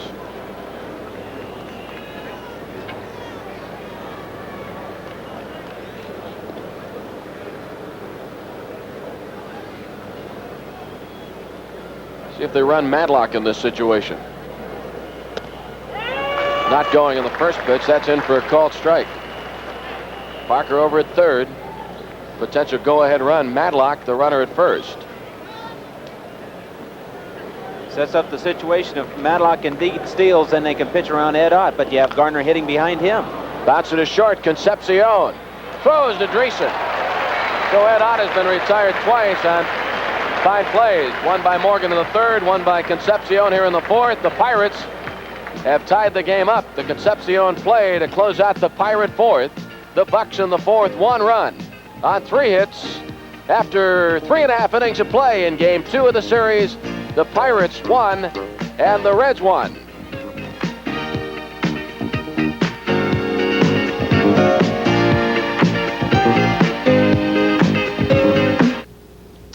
Good afternoon. John Paul II has now arrived in Philadelphia about 1 hour behind schedule, and in just a matter of moments he will celebrate Mass, possibly the largest Mass so far in his 6-city tour of America, At the moment, the Pope is inside St. Peter and Paul Cathedral. Up to 1 million people streamed toward Logan Circle in Philadelphia for the outdoor mass. Mayor Frank Rizzo welcomed John Paul, telling him in the next 20 hours, the city will pour out its heart to you. About 9,000 people, including 2,000 school children, greeted the pontiff at Philadelphia's International Airport in clear, windy weather. Tens of thousands more lined the motorcade route into town.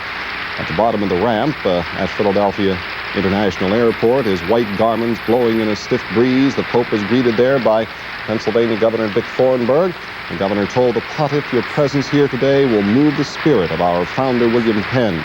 Philadelphia Mayor Frank Rizzo, who knelt and kissed the pontiff's ring, said, Your Holiness, we welcome you to Philadelphia. The Pope embraced several church dignitaries and received a bouquet of flowers from some high school students. We'll have complete coverage of the Pope's Day today, as well as highlights of the Pirate game. Now let's return to Cincinnati.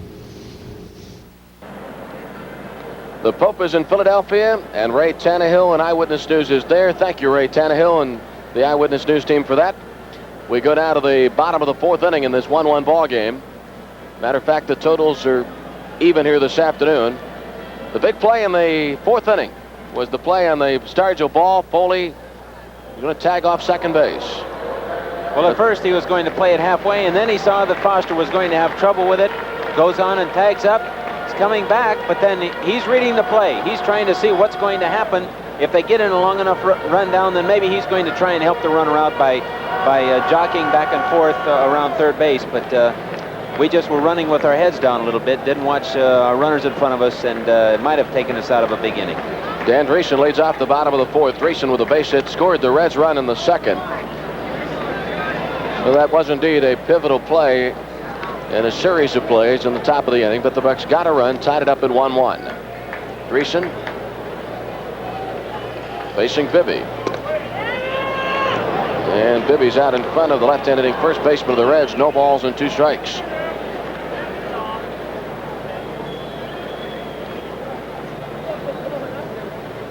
Ray Knight to follow, then Cesar Geronimo. Bouncer right side. Garner. On to Stargell. Dreesen is out, 1 away.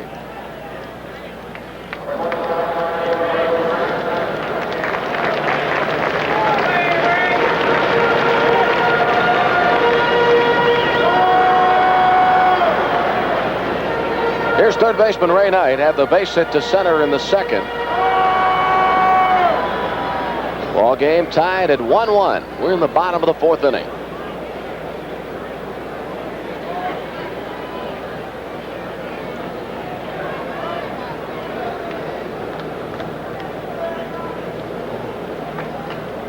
These two clubs battling for the right to go to the World Series. Knight pops it up. Stargell taking charge, and 2 away.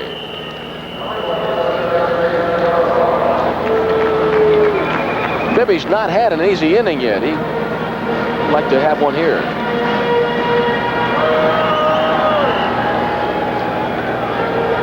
His center fielder, Cesar Geronimo, he struck out in the second.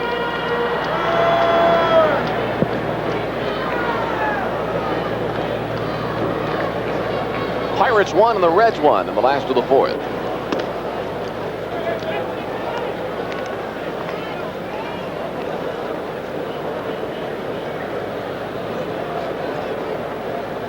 Jam-packed Riverfront Stadium for the second game of the series. And Bibby falls behind 2-0.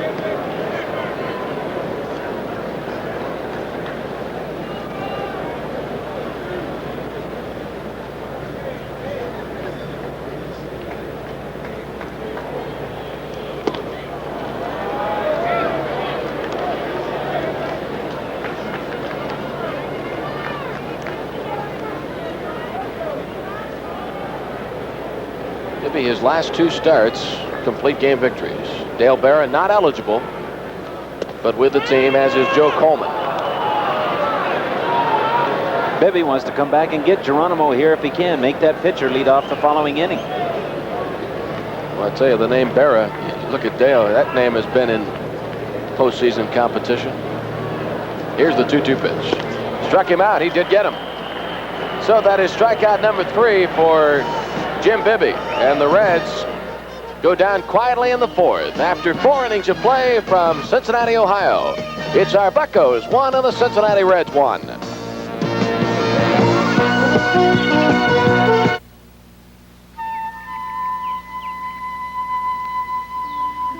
Presenting 30 seconds of all the things you can enjoy that are really free.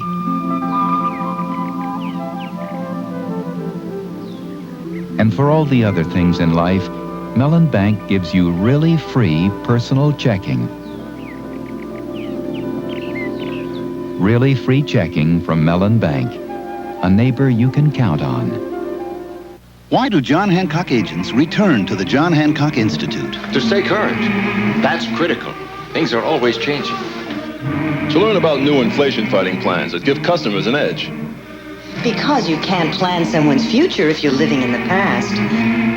It gives people good reasons for stepping up to a Hancock agent. Put your John Hancock on a John Hancock for your family, for your family. This is it. You can root the Bucks home during this half of the 5th inning. If a home run is hit, our contestant Joanne Ruffing of Pittsburgh will win $500 worth of Giant Eagle groceries in our Championship Series sweepstakes inning. And in the 5th, it'll be Garner, Bibby, and Moreno against Frank Pastore. Nellie, this is game 2 now. The Pirates lead in the series right now 1-0. Let's talk about the strategy back and forth and the psychology. If the Bucks take a 2-0 advantage to go home, what's the feeling there, would you say?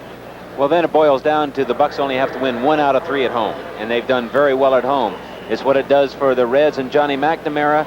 He has to scramble with everything he has to try and pull it out, winning 3 games in a row, which, percentage speaking, it's very difficult to do. His pitching, he will not be able to go with any one particular pitcher. He can't afford to let one pitcher get in trouble very much. He's just going to have to scramble like crazy where we can set and elect our pitchers as it goes. Garner leading off the 5th. Line drive. Collins sliding. Didn't make it catch. It's safe. Garner is safe at first. Second base umpire Frank Pulley ruled no catch.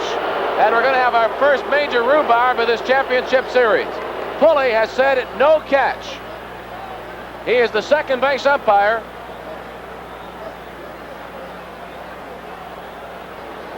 John Kibler is the right field umpire, but I think that Pulley felt he had the best look at it. McNamara trying to cool his club down here. And as we've seen a couple of times this year, after some discussion, an umpire has gone to one of his compatriots and asked, did you see the ball better than I did? Did I make the wrong call? And in one instance, there was a changed call for our benefit. But here, I don't know if Pulley is indeed going to appeal to John Kibler, who is down the right field line. Now the question would be, did he see the ball skip on the artificial surface? If he felt in his own mind that he did, then he'd have to stick with his call. But Pulley trying to get reason in here with McNamara. It's a 1-1 ball game in the 5th inning. It's funny, Collins came in really hot saying he caught the ball, and McNamara was the one that's telling Collins, wait a minute, let's talk this thing out. And now it's Pulley that's telling McNamara, hey, wait a minute, calm down, we'll discuss this thing intellectually. Now John Kibler, the right field umpire, is coming into the discussion. He's the umpire that just come into your picture now.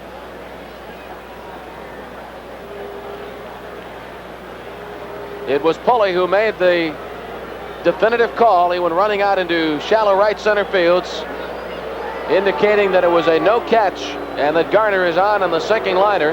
Similar play to the catch that Collins made on Parker in last night's game.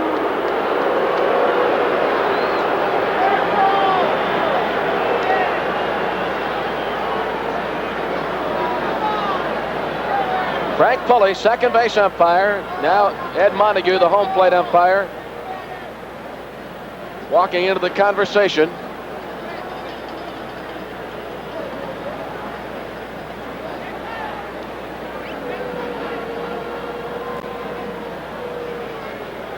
So the argument continues on this line drive off the bat of Garner. As the argument continues, Frank Pastore is warming up on the mound. Dave Collins, you know, I didn't think Collins stalked in all that quickly. Now let's see it. Here's the line drive to right. We'll see it from a couple of different angles. Well, Collins didn't get a real good start, accelerated, right at the last minute, comes down, gets his glove under the ball, but I'm sure the question is, did it pop out? And he claims he caught it, and from this angle it was difficult to see because his body was behind it. But here, it appears as though he does catch it. The ball never did pop out of his glove. It appears as though he does make the catch, but it was so quick, it was difficult, I guess, for the umpire to make a clean decision. It looked like it popped the ball out of his glove momentarily. You can see from the way that his glove was turned down towards the ground that there's a split second there where you think that the ball hit the carpet, but from this angle here, I think it's clear that he made the grab.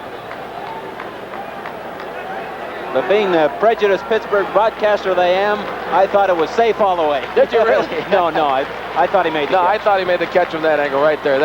There were 3 angles that we showed you. The second one appeared to give us the best look. Hang in there, Dave. Nice try. But I'll tell you, the way that second replay that we showed you, you can see there, right there, you can see that from Pulley's standpoint, and Pulley's on the other side, really, that he's got to see some baseball there. And keep in mind, too, that the outfielders do not use a closed web, that it's more or less an H web in an H pattern. You can see a lot of baseball while it's in the glove. Good point, Nellie, good point. Bibby bunting. Knight looked to second, throws high to Morgan, and Morgan just does get the corner of the bag.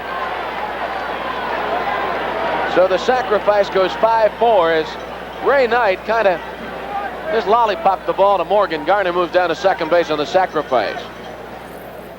Concepcion there asking Garner what he thought of the play. Here's that bunt. Boy, and they're asking Morgan to stretch a little bit higher than his true size. He makes a fine play and has to stab at that bag twice, but the second time he nailed the corner. All right, so it's Garner at second. Here's the bunt again. Good bunt by Bibby. Again, placing it down that third base line, but Knight kind of getting crossed up there a little bit, taking a look at second base and then not picking up the target real well at first base, almost threw the ball away. So Garner is in scoring position with 1 away.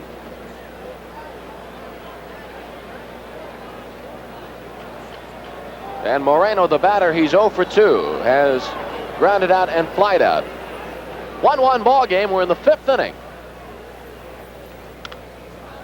Fouled out of play, strike 1. This is our jackpot inning. Garner led it off with that single to right. And Joanne Ruffing is our Giant Eagle playoff contestant in this 5th inning. Pirates with 4 hits in the game. We had 3 in the 4th inning in scoring our opening run. Tied the game up at 1-1. Frank Pastore, the right-hander, facing Omar Moreno. Geronimo has it.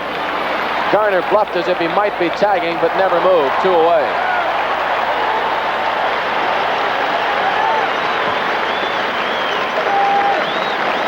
That was just a little reminder on the part of Cesar Geronimo. He's saying, hey, Dave Parker can throw well, some other people can throw well, but I've still got one of the best arms in Major League Baseball, and I'll just demonstrate that fact right here. Foley steps in. He's 1 for 2. In the 4th inning, single to right and scored. Going to get some action in the Cincinnati bullpen. Of course, now we've got a trio of left-handed batters due up after Foley. It looks like the left-hander Charlie Liebrandt warming up. They placed him on their active list when they disabled Bonham yesterday. 1-1 ball game. Garner at second, 2 outs.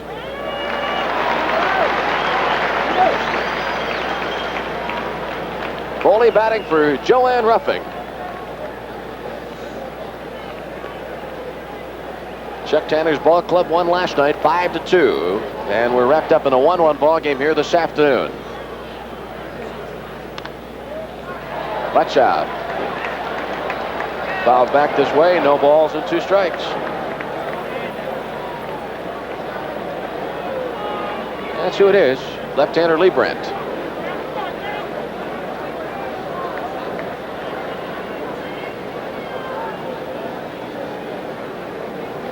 Garner off second base, 2 away. Frank Pastore delivers. Foley taps it foul. Off the fence in front of the Pirate bullpen, or Pirate dugout, rather. really high on this youngster, this left-hander Lee Brandt. And they activated him when Bill Bonham was disabled yesterday. Starting pitcher for the Reds this afternoon, Frank Pastore. Out in front of Foley, no balls, 2 strikes. Pastore, as of yet, has not demonstrated the fact that he's able to move the ball with precision. He's relying on just his good stuff and trying to throw good strikes, challenging our hitters more than trying to spot the ball.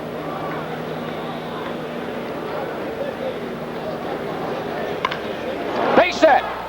Garner will score. Pirates take a 2-1 lead. Ball rolling down in the corner. And Foley is into second base with a 2-out stand-up double. 2-1 Buccos lead here in the 5th inning as Garner scores from second base. Foley gets his 4th hit of the series.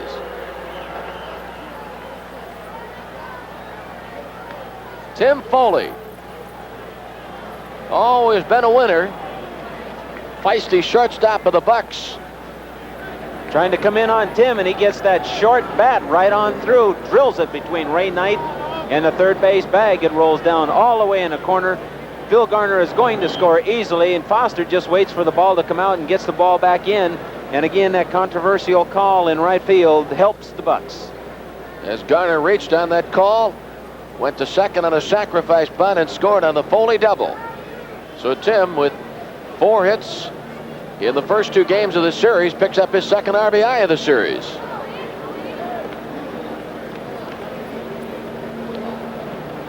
Parker steps in 1 for 2. 2-1. Pirates leading.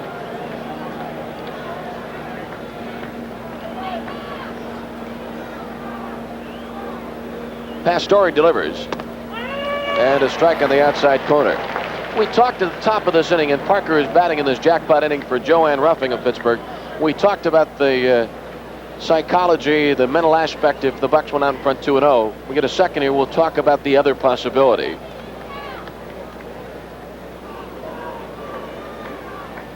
We took the optimistic view the first time. There's a bouncer up the middle, Concepcion. On to Dreesen. No home run during our Giant Eagles sweepstakes inning, but no one ever a loser here. Our contestant Joanne Ruffing will receive a certificate for 10 Tasty Cake family packs and a year's supply of daily juice products redeemable at your grocer. Our next Giant Eagle sweepstakes inning will be worth $600. Pirates in the 5th inning get a run on 2 hits, and after 4.5 lead in game 2, Pirates 2 and the Reds 1. And now here is a tasty break from Tasty Cake. Tasty Cake is a day in spring, a brand new love or a golden ring. Tasty Cake is the morning sun. It's all the good things wrapped up in one. Kids just never seem to get enough Tasty Cake. For over 60 years, we've fresh-baked Tasty Cake with milk, butter, eggs, and chocolate. And today, wherever there's a kid, there'll be a Tasty Cake. Tasty Cake is a world of fun. It's all the good things wrapped up in one. Who's got the best new car warranty at no extra cost? All cars are covered by a limited warranty, but nobody's car is covered by a full 12-month, 12,000-mile warranty except the new American Motors Concord, AMC Spirit, and AMC Pacer. All covered by the Buyer Protection Plan with the best warranty because it covers every part of your new car, even if it wears out. All at no extra cost. American Motors, built for today, built to last for tomorrow. The Pirates would like to extend their most sincere thanks and appreciation to all Pirate fans for their fine support during 1979. And Nellie, as I know you know, the Pirate attendance increased in 79 almost 50%, drawing over 1.4 million fans. So to all Pirate fans, our deepest thanks. And of course, with the paid attendance of the 79 season, it was the 2nd highest in the history of Free River Stadium. Exciting Pirate ball club. It really has been quite a year, and we've taken this excitement right into game 2 of the National League Championship Series. Nellie, to give both sides of the coin here, we talked at the top of the 5th inning about if we go out in front 2-0. Now, what about the psychology for both clubs if it goes 1-1 as Pastore fouls the first pitch off strike 1? Well, then the Pirates have to win 2 out of 3, as do the Reds. we've been a better club record-wise on the road than at home. But in recent weeks, we've played well no matter where it's been. So it actually goes back to then you go for 2 out of 3 and you want that first game back in Pittsburgh. So both managers, I would think, would be going all out with their best pitcher available on Friday. Interesting, you used the word available. I would think in the Reds' case, Seaver could not come back until Saturday, right? Yes, conceivably so. They would still have to go with their plan. It was Lacoste. Ours is still to be announced. 2 balls and a strike as Pastore is leading off the bottom of the 5th. You surprised that at this point down a run that they're keeping Pastore in the game? Well, we're now into the bottom of the 5th, and it's early enough. Pastore is still pitching well. He's only down by 1 run. If you have confidence that he stays strong and can close the door the rest of the way, you can go with him. They've had to use their bullpen a little bit now. Their number 1 man being used quite a bit last night. So it's not a bad move here to go with Pastore. 3-2. A big crowd again here this afternoon at Riverfront for Game 2 of this National League playoff game. As you look in from our right field camera. Payoff pitch. And he's on by the walk.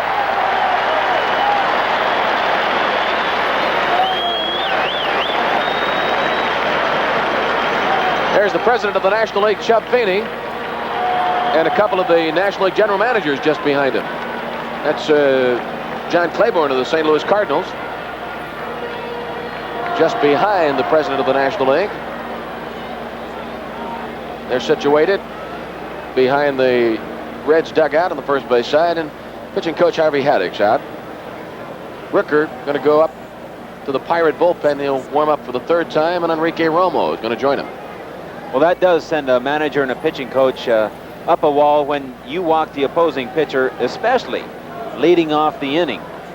It might be a telltale sign, and I know manager Chuck Towner and Harvey watch Bibby very close, because sometimes this season it seems that Jim has been cruising along very well, giving up very few hits, throwing strikes, and then all of a sudden he runs into some control trouble, and the opposing team has a big inning. Chuck doesn't want a big inning to happen, so he's going to stay very close to Jim Bibby at this point. Case in point, the first game of the doubleheader in Philadelphia, back about the middle of the month when Bibby went through the first time through the Philly batting order, 1, 2, 3, 9 up, 9 down, and then ran into trouble in the 4th and 5th innings. Rooker on the left side, or Rooker on the right side, the left-hander. Romo on the left side, the right-hander. We're in the 5th. Pirates leading 2-1. Dave Collins, the batter, he is 0 for 2 in the game, 2 for 7 in the series. Batting from the left side. Madlock creeping in from 3rd. Collins shows bunt, and strike 1. Pastore on, leadoff walk.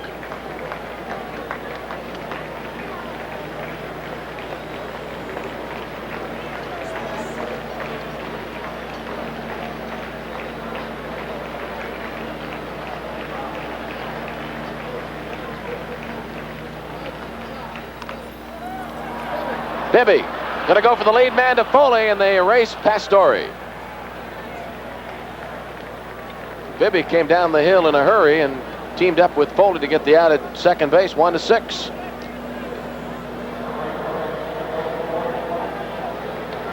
Good play by Jim. Knew immediately the ball came down to him quickly.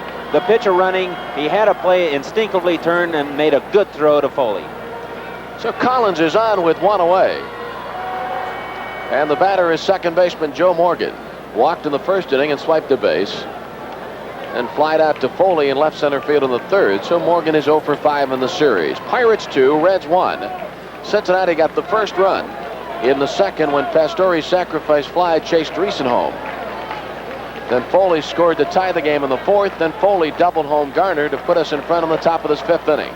Collins at first. He had 16 stolen bases during the regular season. Omar Moreno has it in right center field. Collins retreats to first base and 2 away.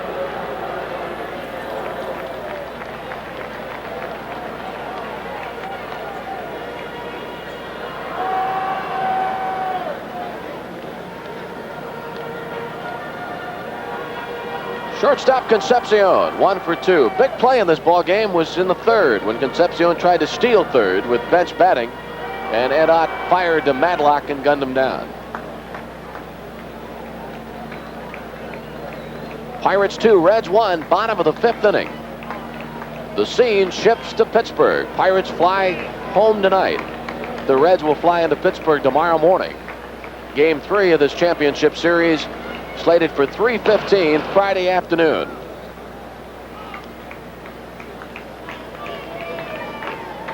And we'll join you at 3 o'clock for Pirate Television from Three Rivers Stadium. Go to first base.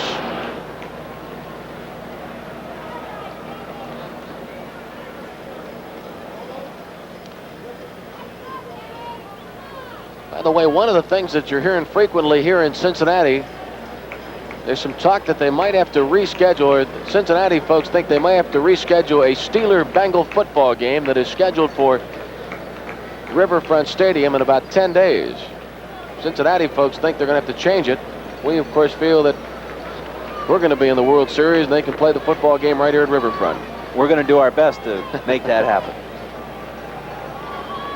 Collins at first and 2 down. He's running. Strike. And the throw not in time. Good play by Garner backing up. Collins gets the stolen base.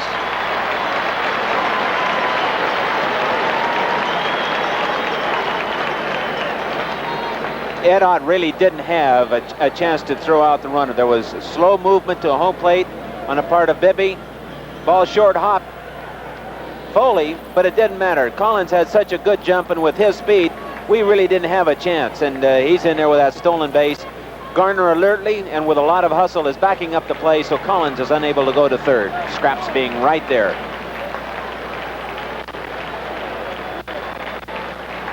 Collins in scoring position with 2 away. Bottom of the 5th inning. Pirates in front 2-1.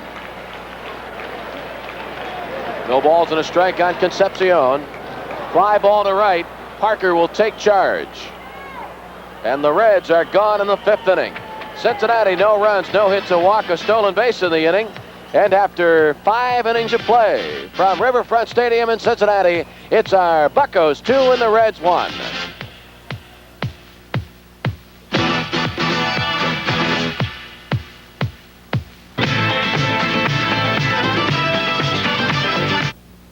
Have you checked the prices of oranges, grapefruits, and orange juice lately? To give you some idea of how costs have gone up, to get a half gallon of orange juice, you would have to squeeze about 2 dozen oranges, and you know what they cost. This is Daly's. Daily juice products are made with natural fruit juices, plus the pulp, the natural fiber of the fruit, and they have extra vitamin C. Daly says compare the flavor, the quality, and the price. I like to think I made football a better game to play because I introduced a whole new concept of professional defense. Brute 33 antiperspirant stick deodorant. It helps keep you dry and it gives you long-lasting deodorant protection. And it has a great smell of Brute. That's why pro football is putting a lot more emphasis on defense. And there are a lot fewer offensive players. Take on the world with Brute 33 deodorants and antiperspirants. Stick, roll on, and spray. Well, just in case you're curious or need some, plenty of good general admission seats still remain for the 1979 playoff games to be held where else but in Pittsburgh. Good seats for your sit, right? The playoffs begin in Pittsburgh this Friday. That's game 3 of the series at 3:15. Also scheduled for Saturday evening and Sunday afternoon. General admission tickets are only $4 and they're going fast. So do like I have done and stop by the Pirate ticket office at Three Rivers to pick up yours today, tomorrow, Friday, Saturday, and Sunday. Candelaria, I think he's thinking about the World Series. He might. Did you give him that cap from your Baltimore days? No, mine was dirty. That looks like a new one. I tell you, he comes up with some great hats. He was wearing during that final weekend when we were playing the Cubs and battling the Expos for the crown in the East. He was wearing the Expo hat. Morgan to his right, slipped the bet, but throw Stargell out.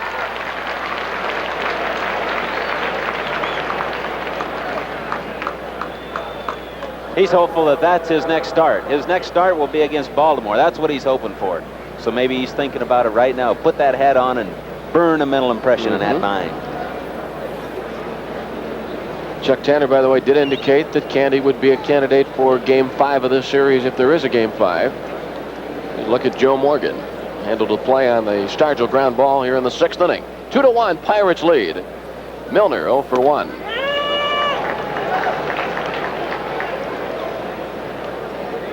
Looked like he slipped a little bit on this play. He did. His footing slipped out just a little bit. Right there, we see his foot slipped out, but he was still able to recover and make the play. Milner pops it into shallow center. Concepcion. Red shortstop has it. Milner's out 2 away.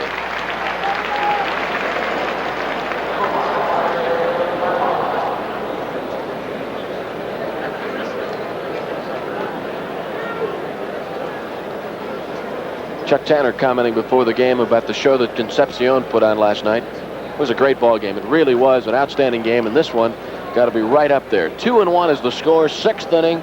Pirates want to take a 2-game advantage. Reds trying to even things up before we move it to Pittsburgh.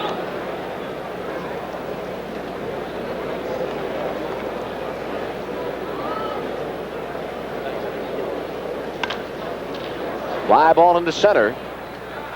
Geronimo has it. Pirates are retired 1-2-3 in the 6th inning. So after 5.5 innings of play in Game 2 of the National League Championship Series, it's our Buccos leading the Reds 2-1. We'll be right back. Those magnificent bears in the friendly skies. Sir, are you familiar with United Super Saver? Am I familiar? United Super Saver. Save 30% Friday through Sunday, 40% on night coach. Save 40% Monday through Thursday, 50% on night coach. And United has Super Saver to more of this land than anyone. It's magnificent retention. Really? Now your name, sir. Fly the friendly skies. Call your travel agent. Most ball players dream about making it to the Hall of Fame. But I'd be satisfied if people just remember me as the guy with the great chewing tobacco. That's Levi Garrett, my brand. Sure, I've tried a lot of other brands in my time, but once you taste this fresh Levi Garrett flavor, you'll see why it's one of the fastest growing brands of loose leaf chewing tobacco in the country. After all, fame is a fleeting thing, but with Levi Garrett, you're always a winner.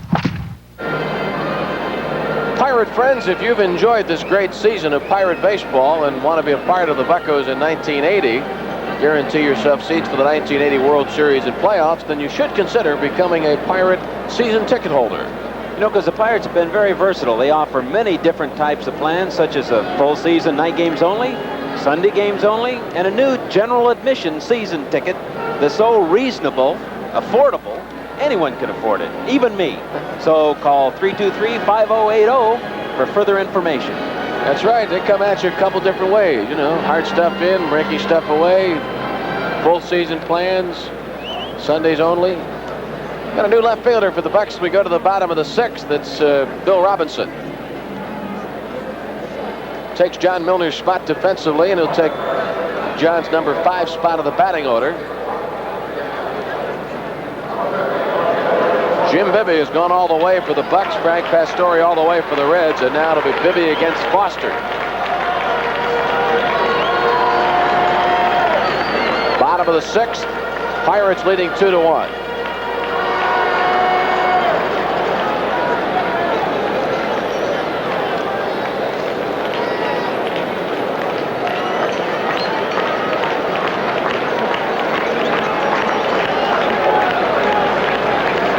Foster has walked twice.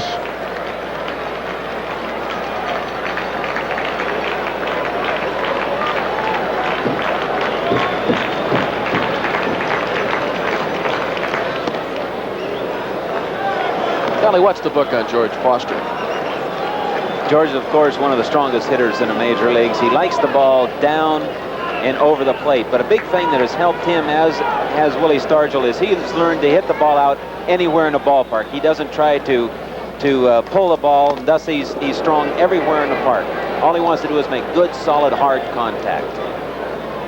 Johnny McNamara in his first year as manager of the Reds. And he's gotten the Reds into the National League playoffs despite not having Foster for 40 games, losing Griffey for the latter stages of '79. Concepcion missed a bit. In pitching to Foster, the way that you try and get him out is you try and mix your pitches well and move the ball around. Don't pitch him any one way at bat. Fouled back, 1 ball, 2 strikes. Basically, he'll hit all the pitches, so you can't show it to him too much any one time. Has the ability to adjust. And he does very quickly. He pays attention. All your good hitters pay attention to how the pitcher is pitching that particular day, and I notice he has noticed today that he's walked 2 times, so he's a little more aggressive this time at bat. 2-2. Foster will be followed by Bench and then Dreesen.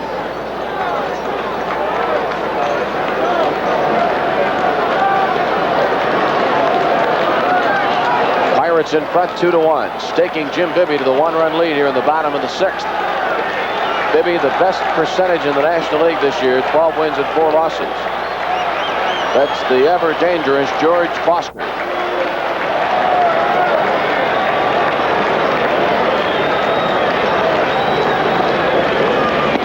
Struck him out. 4th strikeout for Bibby. Foster goes down swinging. 1 away. Boy, what a good pitch it was. We haven't been there too many times with that good slider. And as we see, it didn't break away as much as it did, almost straight down. Foster swinging right over the top of it. Good pitch by Jim Bibby. So now Bibby to face Bench. Parker made an outstanding running catch on the warning track in right center in the 1st inning. And then Bench fouled out to Stargell in the 3rd.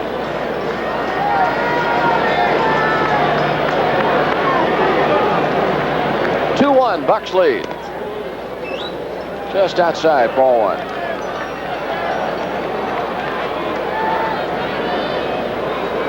See how Bibby works to Bench your first pitch away. Bench still a good fastball hitter. Likes the ball from the middle of the plate inside. He likes to pull the ball when he gets a chance. 1-1. Jim getting that breaking ball over when he's been behind, and if he does that, he should be very, very effective the rest of the way.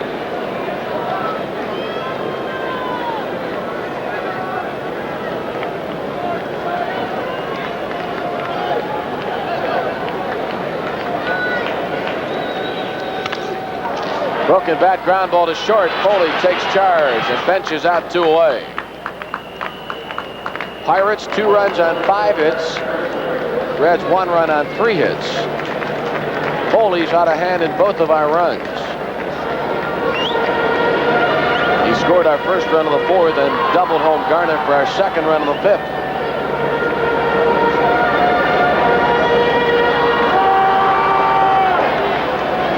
Madlock in to talk to Bibby. Nobody on, 2 down.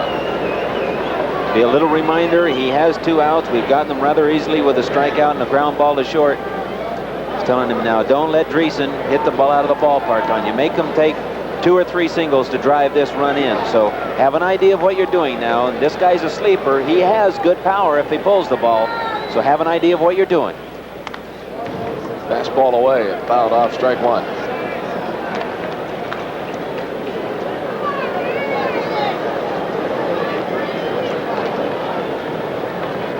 Pirates in front 2-1 in game 2. Bucks won the first game in 11 innings last night, 5-2 on the Stargell 11th inning homer.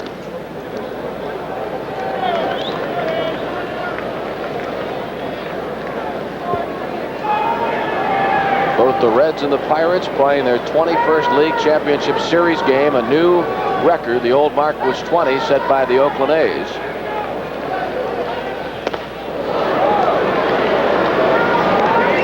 Good fastball, blew it right by him. Now what's he looking for? That's where the guessing game goes on between pitcher and hitter.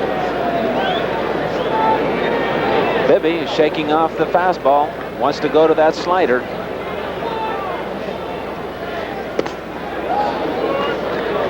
Good pitch, just breaking off the inside part of the plate. Almost got the impression from Ed Ott's reaction he wasn't really excited about going to that pitch in that situation. Well, Ott knows that more hanging breaking balls are hit for home runs than that good fastball, and he wants to stay away with that hard stuff. There it is. That's a full count.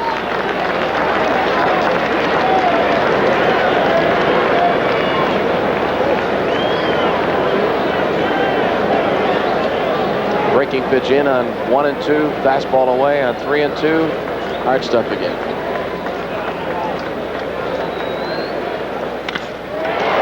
Left center. Robinson makes the grab. Greason is out. The Reds are gone in the 6th inning.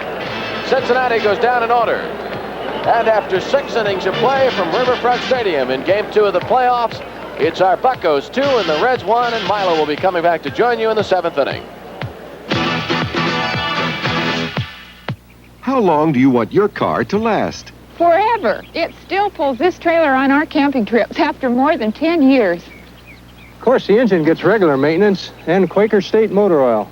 A lot of rough driving, too. Last year to Death Valley, and we're always to the Sierras backpacking. Car's done over 100,000 miles, and it's still running fine. Quaker State can't promise everyone that mileage, but Quaker State helps cars last. I guess that's why it's the best-selling oil in America.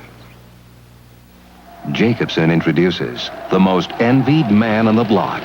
The man with the Jacobsen Snowburst Snow Thrower. It has a 3-horsepower engine, one of the biggest in its class, with Power Burst. For extra power to punch through drifts, prevent stalling. Power to throw snow up to 18 feet. Be ready for snow with a Jacobsen Snowburst. America cleans up with Jacob. Available at these Jacobsen dealers.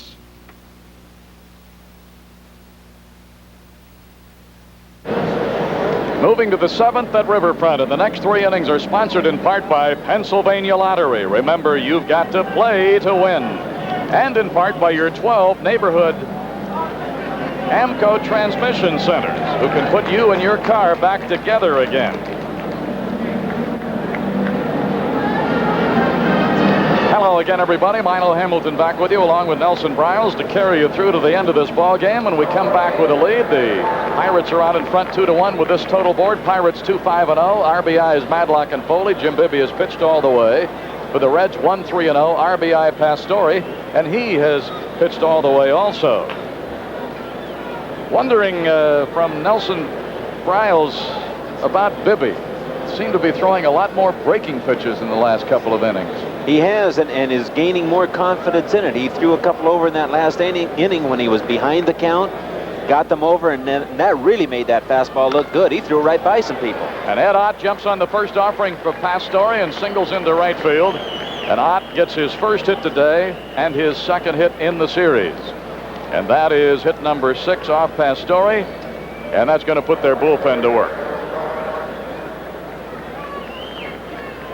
A look at some of the folks out to see championship baseball in the National League Championship Series. And Phil Garner, who led off the 5th with the controversial base hit, as it turned out. How did it look over here? I thought he caught the ball, Milo. I didn't think the ball came out of his glove at all. He didn't trap it. I thought McNamara's argument that he went on with, and you can't tell what he's doing down there, but the way he started to point when he then started to leave the field, I felt that he felt that the first base line umpire, the right field line umpire, should have been asked for help or should have even called the play. Didn't you think that he wasn't arguing with the second base umpire as much as he felt that maybe he didn't have the best look? Well, that seemed true, and we've had, so many appeals. In a couple of cases, they've appealed to the other umpire, and he's overruled. But there, Frank Pulley said, no, I saw the ball all the way. And there's their bullpen working. Bear and Tomlin. They're a duet quite often. Even have matching outfits. Garner with a fly ball to left. Foster with a tough field right now. He makes the play, but you saw him struggling with it. Well, this is that sun field we talked about earlier, saying somewhere between 430 and 530 in this ballpark. It can really get difficult. That sun going down just a little bit, and it's the line drive or the semi-line drive as Phil Garner slips getting out of the box. You see George Foster start to peek, and he's really peeking right now, hiding behind those shades, able to pick the ball up and get it back in, but it's going to be tough, and that might be an important part of this game from here on out. All right, our batter is Jim Bibby with out at first and one down.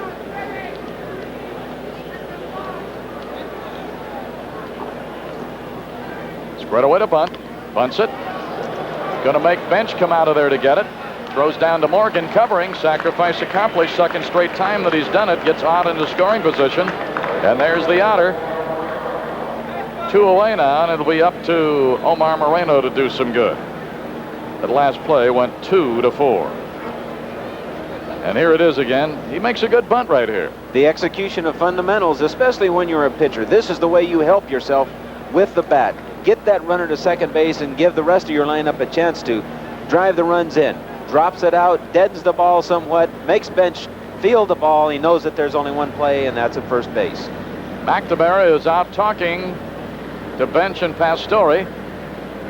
You know, when Bibby sacrificed in the 5th inning after Garner had gotten on the ball that they ruled that was trapped, I thought that Knight, when he came in on Bibby's bunt that time, thought he had a play at second base, and Concepcion was nowhere in the neighborhood. And boy, did you notice the glare that went on between Knight and Concepcion, saying, hey, where in the heck are you? It's just a good thing Knight didn't come up throwing to a base, because the ball would have sailed into center.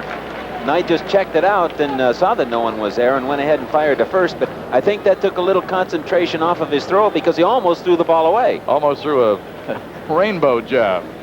All right, he stayed with the youngster.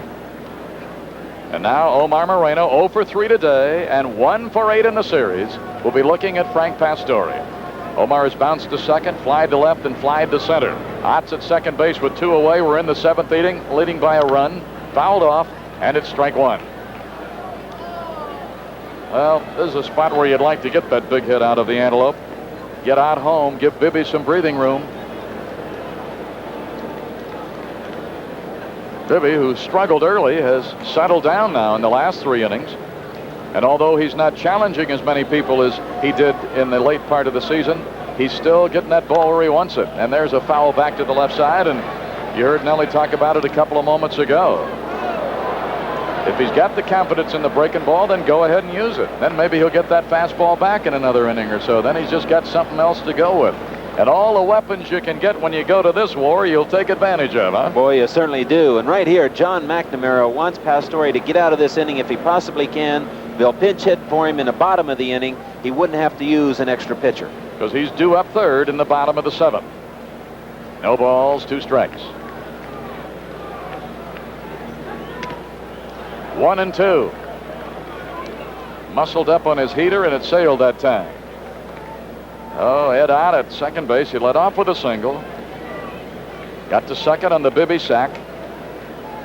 And you can see Ott always looking around there to see if that shortstop or that second baseman are going to be playing games with him.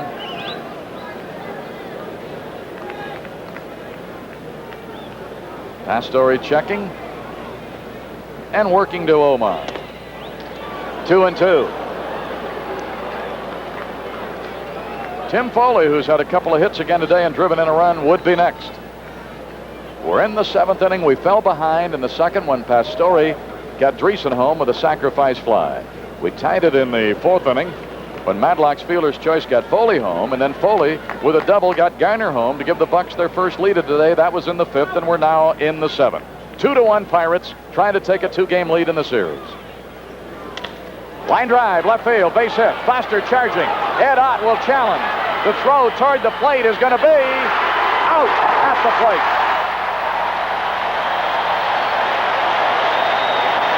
Foster charges the sharply hit line drive to left.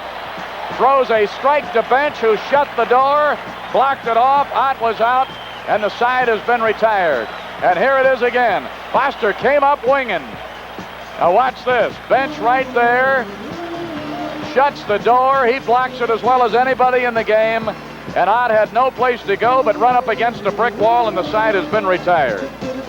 Give credit to a base hit to Moreno, but Ott cut down at the plate. No runs, 2 hits, no errors, 1 left. 7th inning stretch time for the Reds fans at Riverfront. Still tight as you can get it here. The Pirates 2 and the Reds 1. If I never get back, let me root for the home. You don't move mountains, you go through them. And all it takes to carve a tunnel out of a mile of hard rock is steel and sweat and dynamite. Now comes Miller time. Time to head for the best tasting beer you can find. Miller High Life. If you've got the time, we've got the beer. Miller Beer. Hey, did you play today? Yep, my bowling score. I didn't know they had numbers that low. Did you remember to play today? Our new address, straight. Hey, that pays 500 to 1. It's 7 o'clock. Good evening, everyone. It's time for the live drawing of the Daily Number. The Daily Number. It's a big hit. Play today, watch tonight. Great buy. I can have it delivered tomorrow. Great number. I can play it tomorrow. That's it.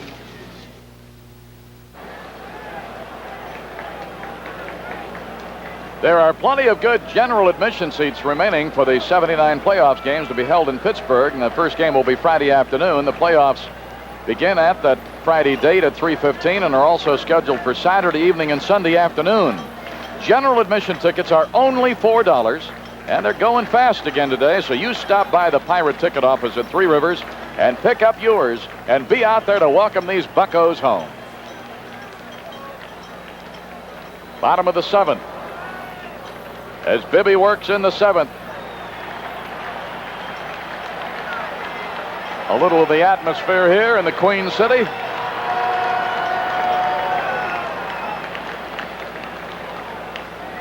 And that's just outside. Sometimes when I see Foster hit some home runs in this park, I think that they're going to end up in that drink out there. All right, this is Ray Knight, 1 for 2. Ed Otz's battery mate, and here we go in the bottom of the 7th. Fouled off, out of play. And as we go into these bottom 3 innings, Stargell and Garner on the right side of Chuck Tanner's infield, Tim Foley and Matlock on the left. The outfield, left to right, is Robinson, Moreno, and Parker. After we got in front, Robinson moved into left field. That's pretty much of a common thing with Chuck Tanner. And our bullpen is working. Romo, a right-hander, and Jackson, a lefty. Knight with a no-ball, 1-strike count. Bibby working. Popped some leather with that one. They certainly did, and right now, from the 7th through the 9th innings, Bibby has to keep in mind, hey, the score might not get any better. I might have to win this ball game 2-1. So he has to keep in the back of his mind that the ball game could ride on one pitch. Be careful of your selection and your location from here on out. Yep, he doesn't have any luxury or any latitude here. He's got to be tough. And the 0-2. Lined into right center. Parker over to get it on the backhand bounce. Boy, did that ball bounce perfectly for him, and a good effort, and he held him to a single. Boy, what a fine play by Dave Parker. He has to try and get over to cut this ball off. If he can't get to it, it's not only a double, the ball might go all the way to the wall for a triple. The ball comes up just enough. Davey scoops it up, plants himself very quickly, and then dares Ray Knight to go on into second base with his fine arm. Look at that fine backhanded pickup. Nice going, Dave Parker. All right, it's a leadoff single by Knight, his second hit of the game. He's answering the signs, of course, from his third base coach, Russ Nixon. And Geronimo, who is 0 for 2, striking out each of his first 2 trips, is up here now. So they have put the potential tying run on as they lead off the 7th with Knight. Geronimo squares away and takes it outside for a ball. Matlock was coming right up in his face from third. And if McNamara gives him the same liberty that a lot of managers do in that situation in this artificial surface, that's got to be tempting for Geronimo, seeing Matlock to come up to go away from that bunting stance and try to chop down on that ball. Here's the 1-0. Butting, foul along the first base side. 1 ball, 1 strike.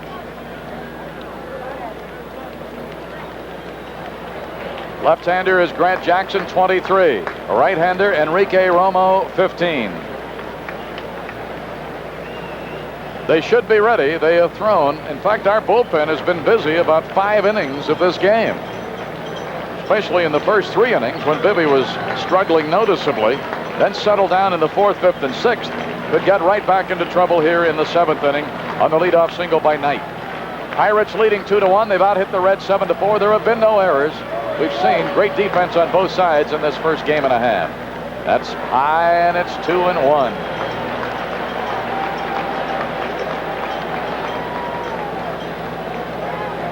Now the pitcher Pastore is due, and he is on deck.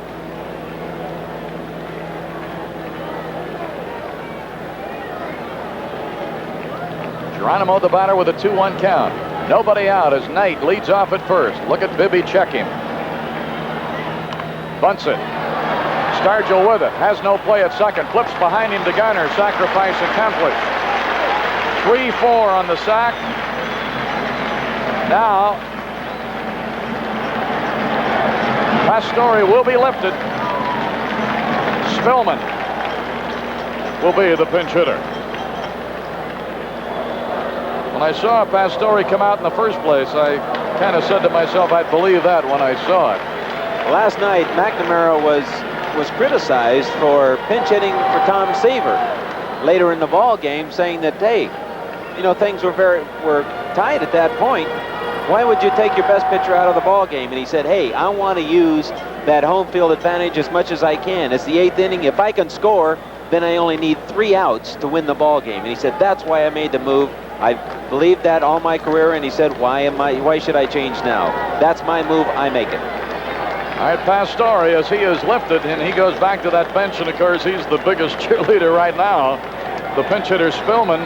But before they can work to him, I think Harvey Haddix wants to have a meeting, because Spillman hasn't played against us that much, and they want to make sure what they think the book is the best way to handle him.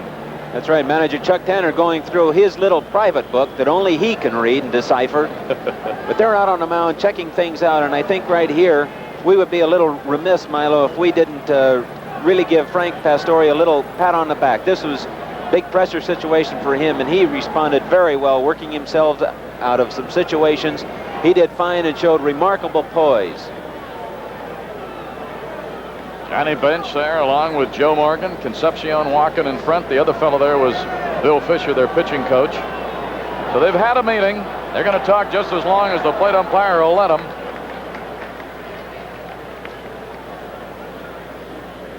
All right, Knight is at second, representing a potential tying run. The left-hand pinch hitter Spillman is coming toward home plate. Spillman hit .214 in 43 games. He only had 56 at-bats. He had 12 hits, 3 doubles, no homers, no triples, and 5 runs batted in. These games just don't get any easier. We can't have an easy one, but of course, championship series, none of them are very easy. Spillman making his first appearance of the series. Against us for the year, he was 0 for 3.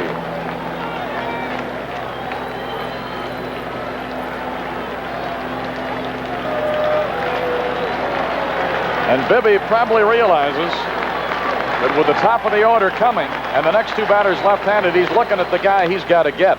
Fouled it off. Certainly does. This is the key. He's got to try and get this man right here. Get him out. Then you've got some flexibility. But if he is able to get on, then they set up an inning. Another jam-packed Riverfront to back their Reds. And when they pan those cameras around at Three Rivers on Friday afternoon, that's the way it ought to be to welcome these Buccos home. Every seat filled with a Pirate fan. All right, as Bibby stretches, Knight's at second. The 0-1. And it's in there, got him in a hole 0-2.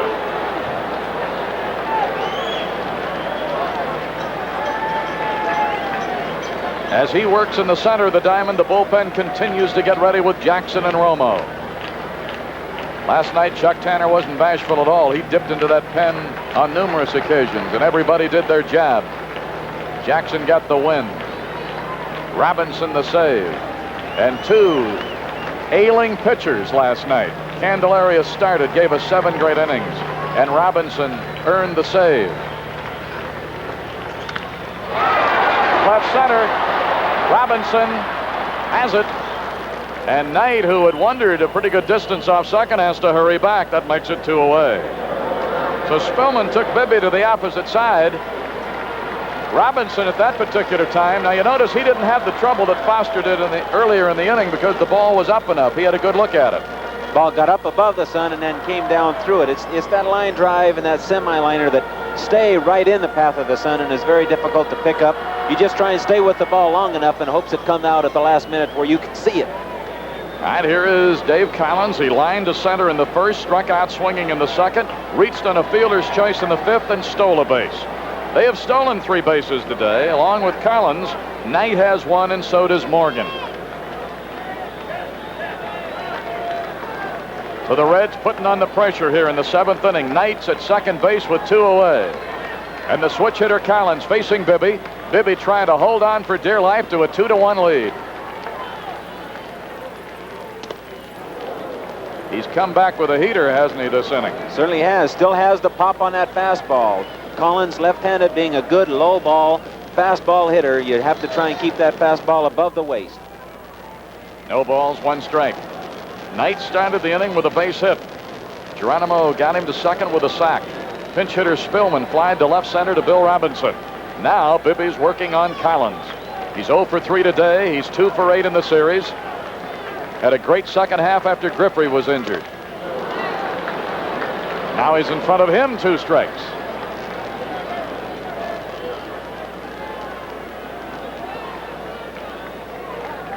Collins, given the opportunity to play, responded and helped the Reds come down the stretch and win it.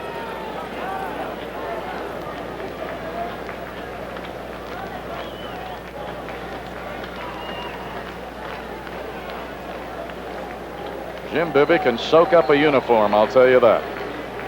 He doesn't even bother wiping his hat anymore. He just shakes it loose. All right, the 0-2. Up high on a fastball, 1-2. Show you how important that play was that Davy Parker, when he cut the ball off on Knight, he would have been on second, sacrificed to third, and then that long fly ball would have scored him. So, again, a big play by Dave Parker early in the inning. Good point, Nellie. And there's the skipper of the Bucks, Chuck Tanner. There's John McNamara in his first year with the Reds and brought him to the Western Division title. By the way, Chuck Tanner winning his first division title also in his 3rd year as the skipper of the Bucks. And the 1-2 from Bibby. Hey, he struck him out with hot stuff. Strikeout number 5. Well, we said he might get that heater back, and he did. No runs, 1 hit. No errors. And Knight left at second. He represented the tying run. We've gone through 7 at Riverfront. The Pirates looking for insurance in the 8th with Foley, Parker, and Stargell. And this is the way it looks on the big board at Riverfront on this beautiful afternoon in Cincinnati. It's the Pirates 2 and the Reds 1.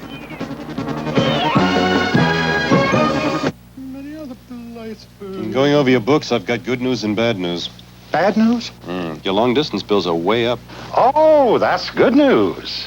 No, bad news. The good news is that your overdue accounts are down. Your cash flow is the best I've ever seen. Well, don't you see, we're using long distance to collect our overdue accounts. And it is working beautifully. Oh, so there was no bad news? No bad news. Well, that's good news. Well, yeah,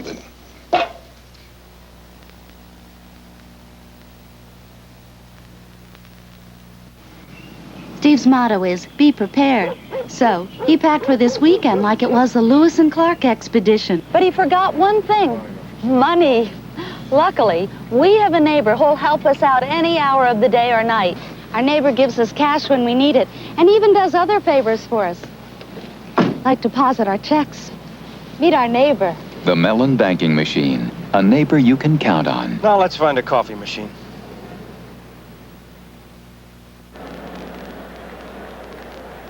New pitcher is Dave Tamlin, and as he warms up, Nellie will be looking at some figures on him right after we remind you that the folks at home, one of you is going to have some fun in this inning because it's Giant Eagle Home Run Sweepstakes. Mike Bishop of Library and root the Bucks home during this top of the 8th. If a homer is hit, Mike Bishop, you're going to get $600 worth of Giant Eagle groceries.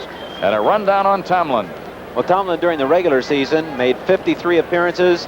This will be his second in the championship series. He was 2-2 with a 2.64 ERA. only had one save for them. Boy, we were talking about it before the game. It's unbelievable that there is a strike. The situations that he was used, that he would only come up with one save. I think accidentally it had 3 or 4. There's a liner down the right side into their bullpen area foul off the bat of Foley, who is 2 for 3 today and has come up with 4 for 7 in this series and driven in a couple of runs. Their bullpen is working. Tomlin is their second pitcher. Hume and Bear. Ball. And it's 1-2. They've got another 50,000 plus crowd here today.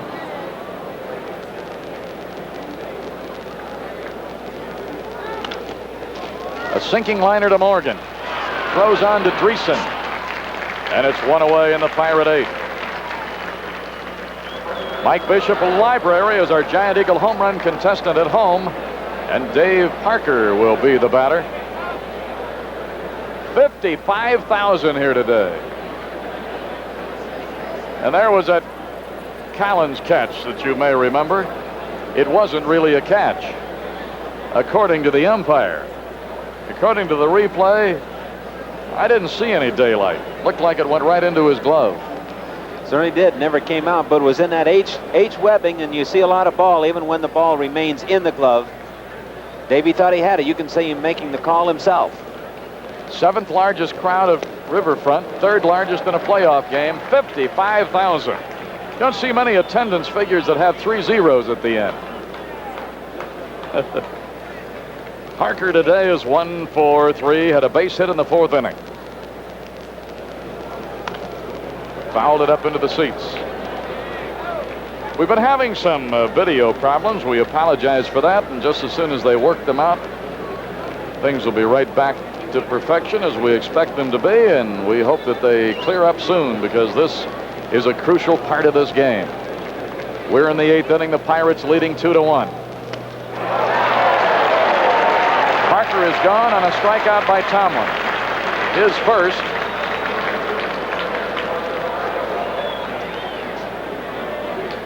Here it is again.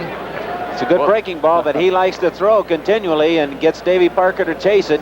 Tomlin basically to our left-handed hitters features that big, wide sweeping breaking ball. Well, Willie Stargell is going to have his annual celebrity bowling tournament. Each year he invites the pro athletes from all over the country to participate in his bowling tournament to help raise money for the Sickle Cell Foundation. And the captain who had the big winning blow last night is up here 1 for 2 today. He's walked, singled, and bounced out. He's batting at the moment with nobody on and 2 away. Smashed foul down the right side, 1-1. Willie's inviting the public to take part not only by making a donation, but also by joining him and other athletes on Wednesday, October 31st at the Green Tree Holiday Inn for the auction of celebrity memorabilia and a pre-bowling tournament reception. The tournament is Thursday, November 1st at the North Versailles Bowling Lanes, and of course the public is invited. 1 ball and 2 strikes. And I imagine that this year might be the best crowd he's ever had for that, because it grows every year, plus the fabulous year he's had. 2 balls and 2 strikes. Nobody on. Foley bounced out. Parker struck out. Do you only have 1 strikeout for Pastore? Yes. Fouled off just enough for him to get a swing on the house. And we understand that our picture problems are all cleared up. I told you it wouldn't take long. Look at Stargell giving Bench a going over down there, because I think that foul tip took a toehold on Johnny Bench. And he was telling Willie, as we're going to see here, right as the ball goes right off his foot, you can see it on the inside where the shin guard does not cover, and Johnny's looking up at Willie, hey, hit the ball the other way. Don't foul it off back here. 2-2, 2 down. 3-2. Bill Robinson due up next. All that protective garb, and it always seems to hit you where nothing is protected. There's a drive. Way back into center. It is off the top of the fence. Stargell's into second, and the captain has a double, his second hit of the game. He's probably saying, I knew I could get to second this time and not find Parker. He's in the dugout. Well, again, that pitch is in his zone, which is down and over the plate. Willie extends through it, hits a little too high for it to carry all the way out. Geronimo, finding the fence, going back to it, leaps up, but the ball is just about a foot above his glove. The ball bounces off that hard wall all the way back in. Just couldn't get up high enough. Stargell is on second with a 2-out double. Bill Robinson, who came on to replace Milner a couple of innings ago, is scheduled to bat. It'll be his first appearance of the day. And John McNamara, with the right-hand batter due, is going to send Tomlin to a shower and bring on Hume, who was the losing pitcher last night. Now, when Robinson bats, he'll still be batting for Mike Bishop of Library. No, Mike, we haven't forgotten you. It's still Giant Eagle home run sweepstakes inning worth $600. So Hume, who looks more like he ought to be teaching history at Harvard than throwing baseballs, but when he gets on the mound, he gives you the image that he really portrays, and that is bringing it. Now, you Pirate fans, if you haven't enjoyed this great season, I don't know what more it takes, and I'm pretty sure you have. You want to be a part of the Buccos' 1980 season and guarantee yourself seats for the 1980 World Series and playoffs. Why don't you consider becoming a Pirate season ticket holder? The Pirates offer many different types of plans, such as full season, night games only, Sunday games only, and a new general admission season ticket that's so reasonable, well, I'll bet you can afford it. Why don't you find out more about it? Call 323-5080 for further information. That's 323-5080. Hume, who went to the head of the class out of their bullpen the last half of the season. Well, that he did. Became that flamethrower they needed out of the pen, picking up a Doug Bear who had been pitching quite a bit, and his arm had to get a little tired the second half. Hume is 10-9 on the regular season with a 2.76 ERA. Made 57 appearances. Again, this is his second in championship play. He led their squad with 17 saves.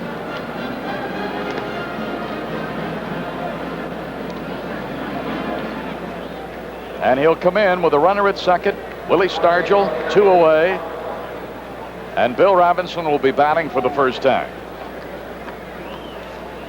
Not only today, but in the series.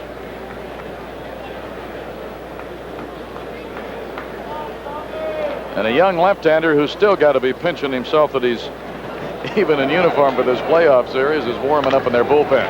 A bouncer to short, Concepcion in. Throws and gets Robinson, so didn't take long for Hume to do what he was brought on to do, get them out of a trouble spot, and Robinson bounces to short. No home run was hit during this Giant Eagle sweepstakes inning. No one ever loses here, though. Our contestant, Mike Bishop of Library, will receive a certificate for 10 Tasty Cake family packs and a year's supply of daily juice products available at your grocer. Our next Giant Eagle sweepstakes will be worth $700. So, no runs, 1 hit, no errors, and 1 left. We're in the middle of the 8th, and Grant Jackson's going to come on to protect the 1-run lead. It's the Pirates 2 and the Reds 1.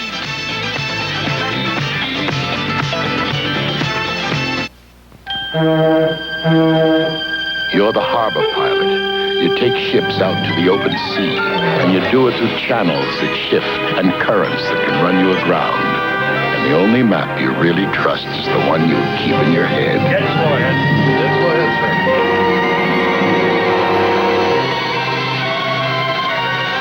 Now comes Miller time. Time to head for shore and the best tasting beer you can find. Miller High Life, America's quality beer since 1855. When it's time to relax, Miller stands clear. Miller tastes too good to hurry through. If you've got the time, we've got the beer. Miller beer. It's a long drive, going, foul. If your transmission's gone foul after a long drive, see your local AMCO dealer. Grant Jackson, who won last night's game in relief, is on again, and for the second straight game, Here's Bob Skinner, old sweet swing. Harvey Haddix, they were teammates in a championship club. Pirate uniform. Now coaching with us. Joe Morgan, who has walked, popped to short, and flied to center. And Jackson's first pitch in relief today is a ball. I started to say our two starting pitchers, Candelaria gave us 7 strong innings. So did Bibby. The 1-0, the 2-0. This is the way manager Chuck Tanner's played it all year. Complete games don't mean that much to him. Get me into the latter part of the game, and I'll try and save it for you. 2-0 to Morgan. Strike at the knees, 2-1. Time getting short for Cincinnati. They have to start feeling the pressure. They certainly don't want to leave Cincinnati without at least a split. Being down 2 games doesn't make the future too bright. Dave Roberts is throwing in our bullpen now along with Romo. 2 balls and a strike. He drove it a mile, but fortunately it was never fair. It went off the bat foul. Hit it against the facade of the club level here.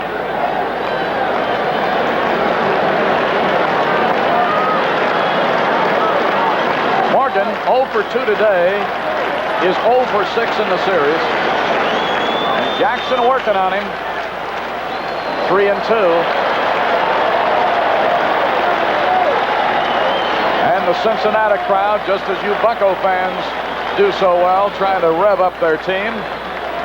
Concepcion is the on-deck hitter.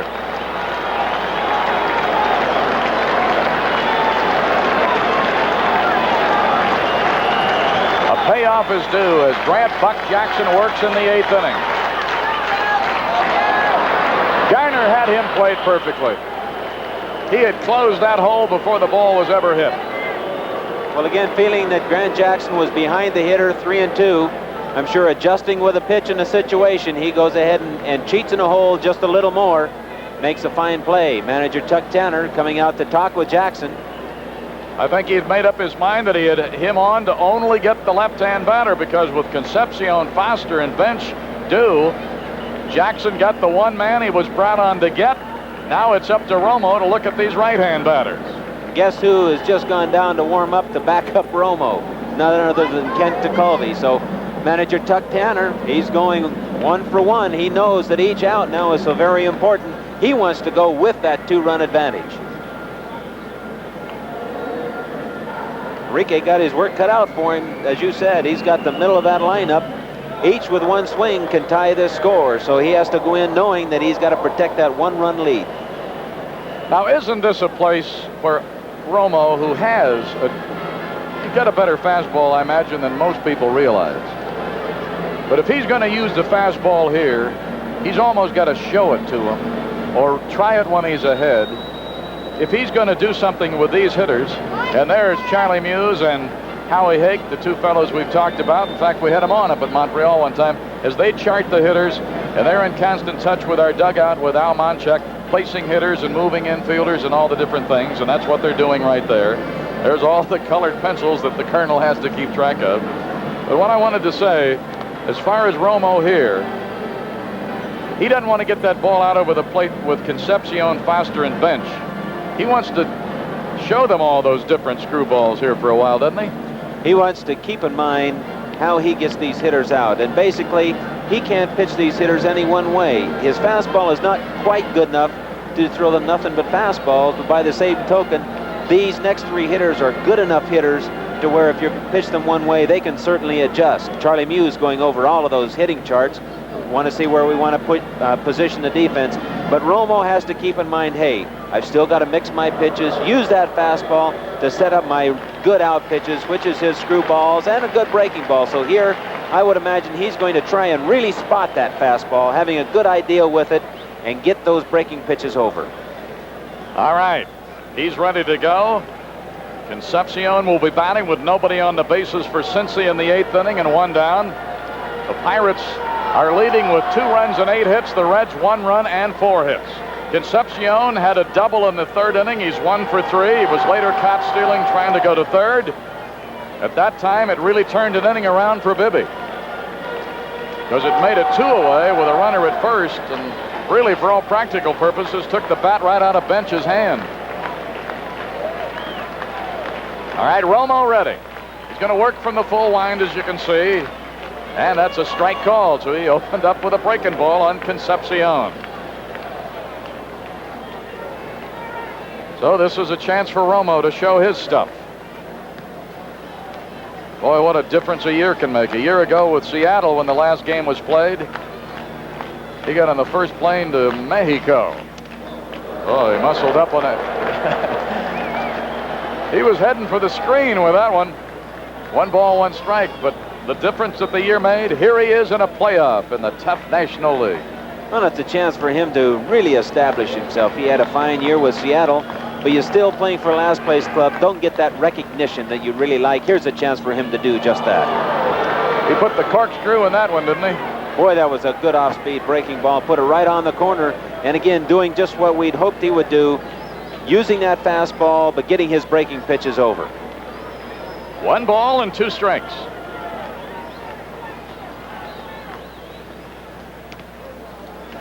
Two and 2. With not only does Romo use the different speeds and the different deliveries, but he's got kind of a little different step. He gave you that crossfire step, run the ball in. Ed Ott telling him to keep an eye on this glove. Now concentrate on this glove. 2 balls, 2 strikes. Line drive in the left, base hit. He got that ball right in Concepcion's wheelhouse that time. Well, he certainly did. Wanted to spot the ball just a little bit better, but got the ball over to the middle of the plate, and that's right where Davy Concepcion can handle it. So he's got himself in a little bit of a jam here with big home run hitter George Foster coming to bat. Foster walked in the first, walked in the third, struck out swinging, and there's that base hit again. He hit it like a bullet. Concepcion, I think, is one of their better 2-strike hitters. I think you really got to be alive with him on 2 strikes. And he still maintains enough power. He hit 16 home runs during the year that he can hit you out if you make the mistake. John McNamara, there seemed to be a little something going on between the right field line umpire and the first base umpire. You've also got to be alert here for Concepcion to run. Dave Roberts, the lefty, Jacoby, the righty, in the Pirate bullpen. All right, we'll keep an eye on everybody. Concepcion had 19 stolen bases. They have stolen 3 bases today. They were all on Bibby. Strike 1. I wish you'd have thrown Concepcion that pitch, 2 and 2.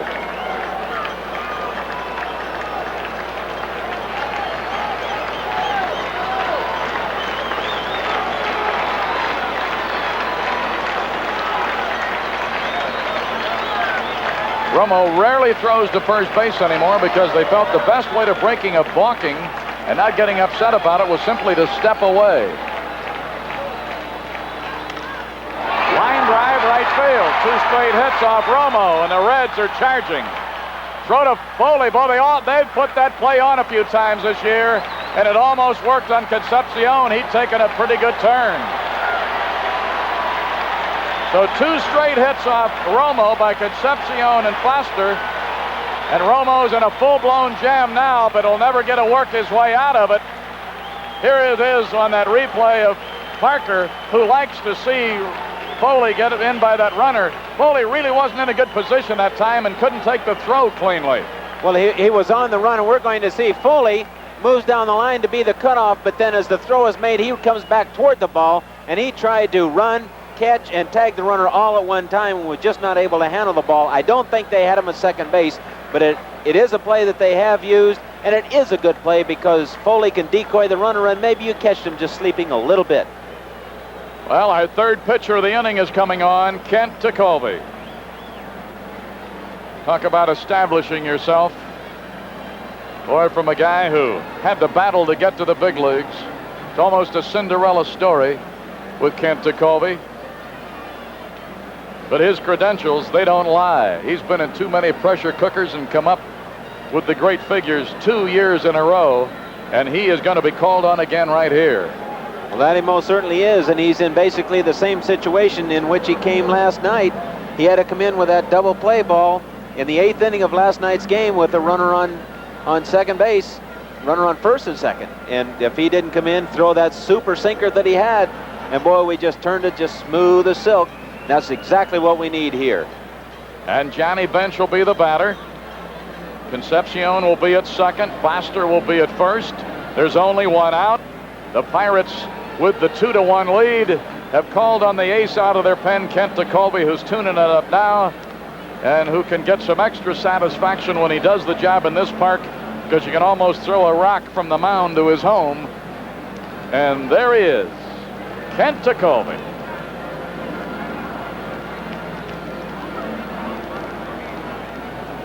He came in the other day, just at the end of the season, and told manager Chuck Tanner, he said he would pitch 2 innings and then he'd pitch 3 innings in a row, and going into the last day, he said, Chuck, I can give you 5 full innings today. And Chuck looked at him and he said, you got to be crazy. You've been in 93 games, pitched so many innings. He said, yes, but I'm 5 innings short of last year. Last year I pitched 135.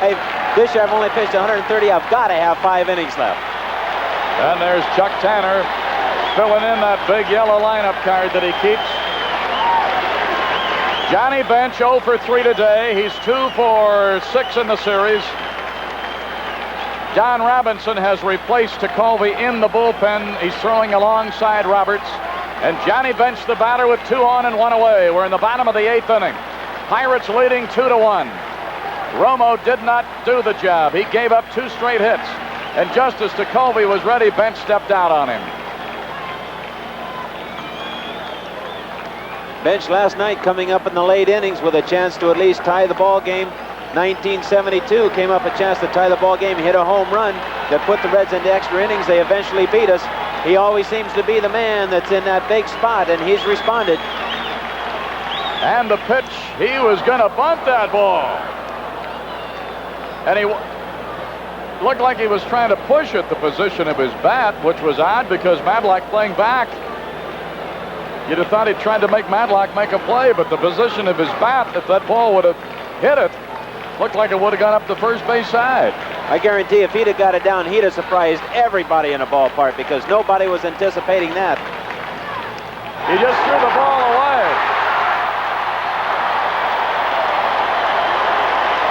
Concepcion to third. Pastore to second on a Tekulve wild pitch. That time the sinker became a stinker. He didn't want to throw that pitch, and here it is again. Well, I think just trying to throw that slider a little too hard, as he did trying to strike a hitter out at home for the last out of the season. He said, I tried to throw that slider 500 miles an hour. And I think that's what he tried to do in that situation. Now you have to think. Do you go ahead and pitch to Johnny Bench? You have a left-handed hitter up next. We're in a full-blown situation with Bench up there. Pastore had a little conference as we were having one, that a leg was bothering him, and I think Johnny McNamara is not satisfied that Pastore's 100% physical right here. And if there's any expression on George Foster's face, I'm sure that he's a little disappointed. They're going to talk it over. George is a fine competitor, but he hurt that a little bit. He's trying to stretch it out, see how it feels. Because right now he represents a go-ahead run, and McNamara's got to be thinking, hey, if you can't run and they nail you at the plate, if somebody gets a hit for us, instead of going in front, we end up in a tie, you got to be square with me. And he evidently convinced him because McNamara ran right out of there. And with that conference, we have another one. Everybody talking it over. The big thing that that wild pitch did to Tekulve is the fact that can't get that double play now. So Chuck Tanner, more than a little bit concerned here. But look at that confidence that he exudes to those players by saying, all right, you can do it. Runners at second and third, 1 out. The 1-1 to Johnny Bench. 1 ball, 2 strikes. The on-deck hitter is a left-hand batter, Danny Dreesen. Bench has flied to right, hopped to first, grounded to short. And as Nellie pointed out a moment ago, it always seems in big situations he gets a chance. Struck him out.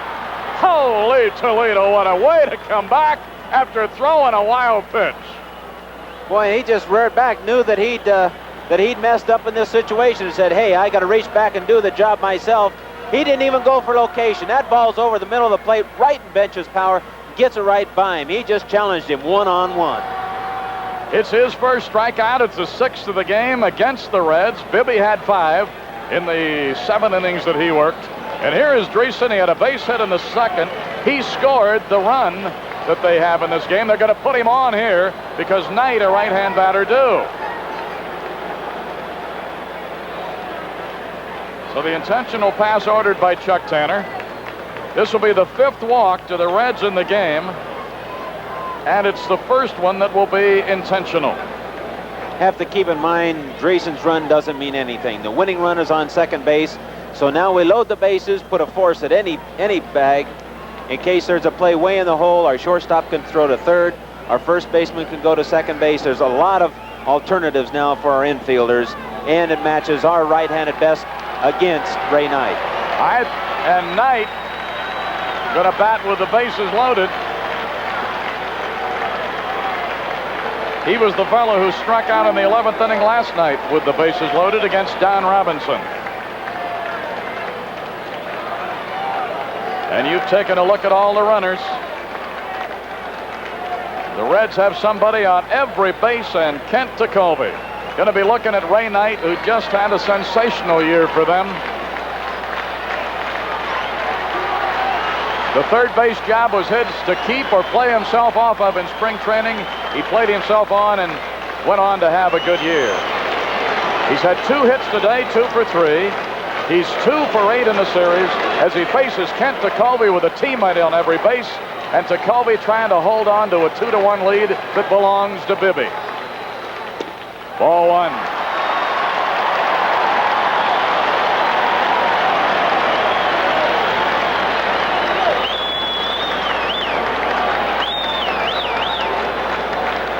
Concepcion is at third, represents the tying run. Foster's at second, represents a lead run.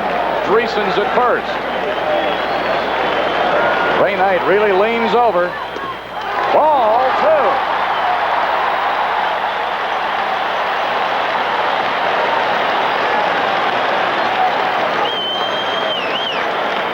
Concepcion motioning in. Madlock right behind him. Concepcion saying, make it be right there. Make it be your pitch. Get a good pitch to hit. 2 balls and no strikes.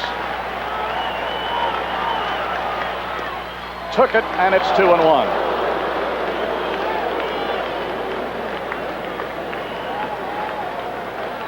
Kent Tekulve's cap colored with Stargell gold. There's 1 on there, and 1 of the rows for every win, and another in the other row for every save. 2 balls, 1 strike. 3-1.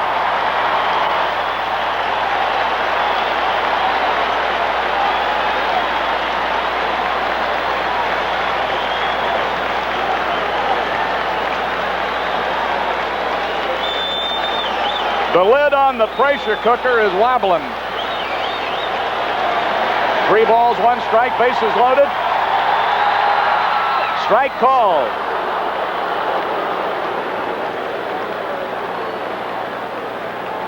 Kent Tekulve's been here many times. But in this situation, it's a whole lot different than if it was the 3rd of May. Let's see what he does with a payoff. Bounced foul, and naturally the runners are ready to move with the 2 out in the 3-2 situation. This is tough on a pitcher here, too, when they foul him off to keep getting that pitch where you want it. Certainly does. You know that there's no room to be fined or anything else. You know that the winning run is now running on the pitch, and a base hit is surely going to score a speedy George Foster. So this is your key out. You got to do it right here. 1 pitch. All right, he's ready. Fly ball. Left center. Moreno there. Tekulve's out of a full-blown mess. And the side has been retired in the Cincinnati 8th.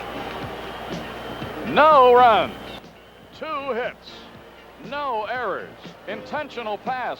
The Reds leave 3 and have now stranded 9 in the game. Now the Bucks will really be looking for insurance. We're going to go to the 9th, trying to up the ante here with the score. The Pittsburgh Pirates 2, the Cincinnati Reds 1.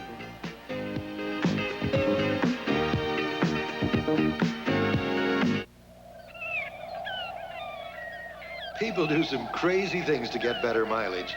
So Gulf would like to recommend a few that aren't so crazy, like keeping your tires properly inflated, getting extra weight out of your trunk, or checking for a leaky fuel line connection. These simple things can get you better mileage, and that's smart. So get the most out of the gas you buy and the place you buy it. Drive smart. Does this really work? As long as we stay out of tunnels.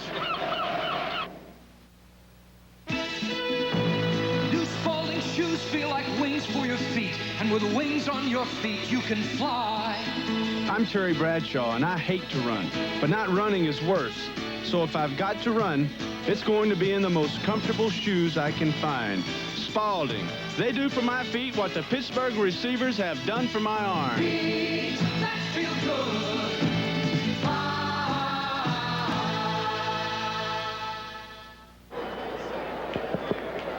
Tom Hume, who came on in the 8th inning with 2 away and got Bill Robinson to bounce out to end that inning, is still on for the Reds as we go to the 9th. Madlock is due, and he's in there. There's a Cincinnati dugout that's got to be wondering. They just saw a big opportunity go by the board. Here's a bouncer to short. Concepcion charges the big hop. Throws. Madlock is out, 1 away in the Pirate 9th.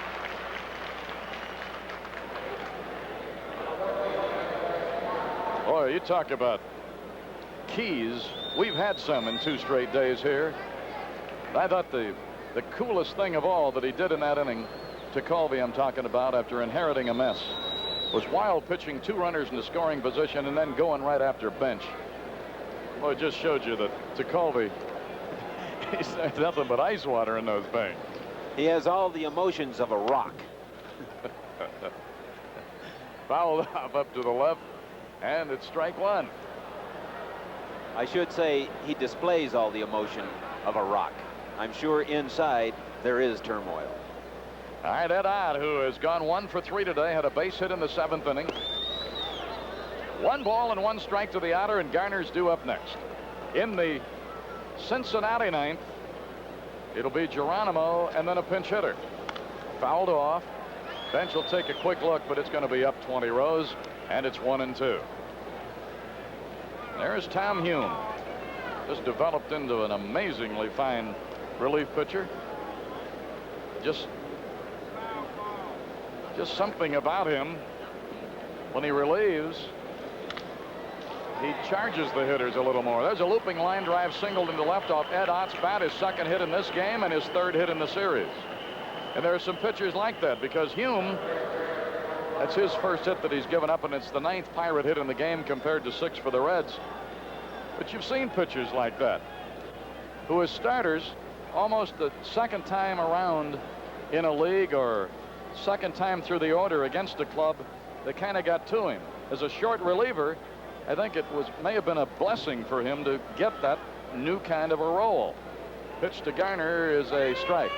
A lot of times what happens with a first-year player in the league, sometimes he goes out and tries to finesse. He doesn't know the league, and when they put him in a bullpen, now he comes in pressure situations and he starts challenging the hitters, letting his good stuff take care of the hitters. And the swinging strike makes it 0-2 on Garner. He's had 1 hit today, 3 hits in the series. 1 last night was a homer. Seaver said that his home run that he hit, Garner's, was on a good pitch. Seaver felt that the biggest mistake he made in the night was throwing Foley a slider away with a runner at 3rd, because then Foley was able to get the sacrifice fly to the opposite field. And he didn't make a real good pitch with it either, and Foley just being able to reach out there and get the ball deep enough. There's the guy that wants to bat, Kent Colby. Fouled off down into her. That'll scatter him. Boy, will it ever. The guy's at the far end of the dugout. Good thing Matt Alexander was one of them. He's the quickest guy down there, and he got out of the way. Tom Hume has allowed just 1 home run over the last 4 games. He ended the year with a 10-9 record.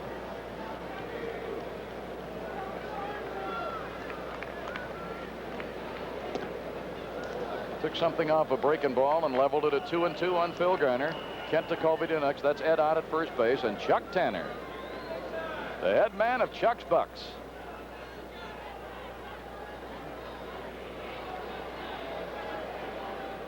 Two. Smash to third. Came up on Knight. He's going to throw to second, and they will force Ed Ott. That goes 5-4. He comes up with it cleanly. I think they had a chance for the DP, but the minute he dropped it, had trouble. It came up on him. Then they went for the sure out, and Morgan then knew, just take the throw, don't do anything else. Yes, just as soon as the ball was bobbled, and understandably so, because that ball was hit on a one-hop shot. And Knight really basically just tried to knock the ball down. He knew the ball was going to eat him alive a little bit, and then came up in a hurry and made a good throw to Joe Morgan. Kent Tekulve, who doesn't get the opportunity to bat very much, went down to check in with Joe Lynette. There's Ray Knight. I think that ball stung him. Checking his bare hand a little bit. Kent, by the way, has fired Tony Bartiromo as his hitting coach. He said, hey, I haven't gotten a hit in a long time. You haven't helped me any more this year. Well, after that swing, I wonder who the next guy will be to go. He's open for suggestions. Garner's at first. 2 away, 9th inning. Strike 2. Remember, in the 9th, they will have Geronimo due to lead. Then to their bench, because the pitcher's due up second, then to the top of the order. Pirates leading 2-1, 9th inning. Hey, that's away. That a good old eye for Teak. So you don't have to swing at everything. I don't care what you do with his bat. I'm interested in what you're going to do with your arm in the bottom of this inning. Struck him out. Side retired. First strikeout for Hume. Third strikeout of a Pirate in the game. No runs, 1 hit, no errors. Garner was left. And so the stage is set for another one of those photo finishes. And if you haven't become accustomed to them by now as a Pirate fan in '79, you've either been out of the country or you haven't been paying attention, because we're going to the 9th inning in a game that the Bucks need to hang on to come roaring home 2-0 in this championship series. And with this score, we'll try to hold them Bucks at Riverfront. Pirates 2, Reds 1.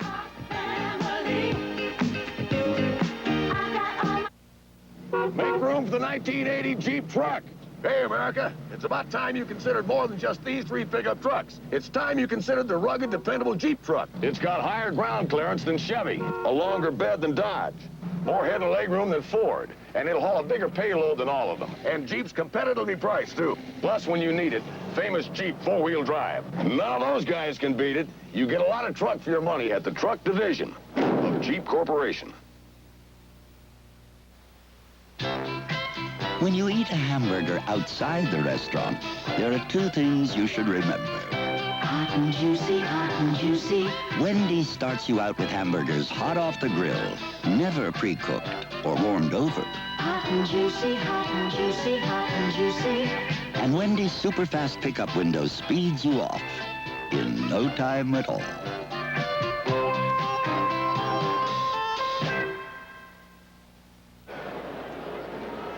As Kent Tekulve walked out to that hill, I got to believe that one of the things he was saying to himself, Nellie, is, I got to get Geronimo. I don't want Johnny McNamara to have the luxury of bringing a guy off the bench to get me in real trouble. If he can get the leading lady, then they basically cannot sacrifice any more outs to try and get a runner to second base in scoring position. So this leading lady is the one you want to get. And Kent's ready, boy. He's just thrown a couple of pitches. Kendi, I'm sure, is rooting as hard as he can for Tekulve, who saved quite a few of his games this year. He'll be ready if we need him later on in the series, but right now it's up to Kent Tekulve and what he does right here. All right, in the bullpen out in the left field line, working Robinson, a right-hander, and Dave Roberts, a lefty, and Geronimo, who is 0 for 2 today, struck out in the 2nd, struck out in the 4th on a foul tip. In the 7th inning, he sacrificed. Doug Bear is throwing in the Cincinnati bullpen, and Johnny McNamara knows that if something doesn't happen his way in this inning, it'll be an uphill climb at Three Rivers. Ball 1 to Geronimo.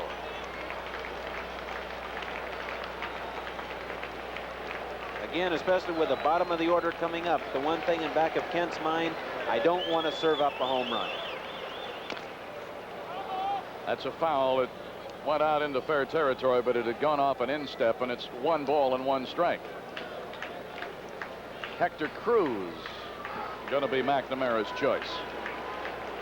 Best right-handed pinch hitter they have on their bench right now. Played center field last night. Been swinging a pretty good bat for them lately and does have home run power. All right, Colby ready. The 1-1. Strike is in there, 1-2. Bibby went the first 7. Jackson was brought on to start the 8th to get 1 batter, Morgan, and he did. Then Romo got into a peck of trouble. Colby bailed him out. Now Colby's working in the 9th on Geronimo, who was not in total agreement with that strike call, was he?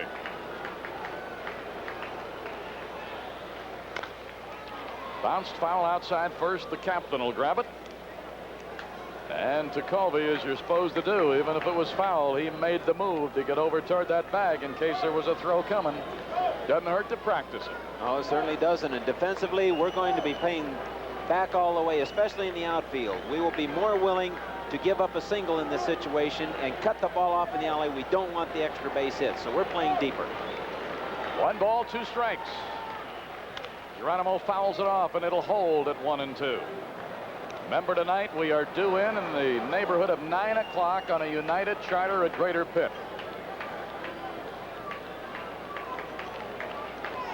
Off day tomorrow. We'll be working out in the afternoon. The Reds will work out in the early evening. Then we play Friday afternoon. 2-2. We'll be on at 3 o'clock on Friday, just as we were today. Saturday is a night game if it's needed. Sunday afternoon, the scheduled 5th game. Ball gets away in the bullpen and time called, or either that or somebody threw something out of the stands toward Mad Dog. At any rate, time was called by a couple of the umpires. 2 balls and 2 strikes.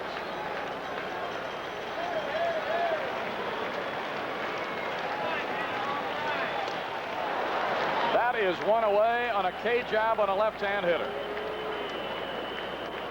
Second strikeout for Teak, the 7th red leg to strike out in the game. And here it is again. It's that good sinker that's low and away from him. Geronimo trying to go out there and catch up with it, but comes up empty and goes down for the 3rd time swinging. Hector Cruz will be the pinch hitter. Cruz started last night and played center, and he went 0 for 4. Colby never faced him last night. Candelaria got him 3 times, and Jackson struck him out.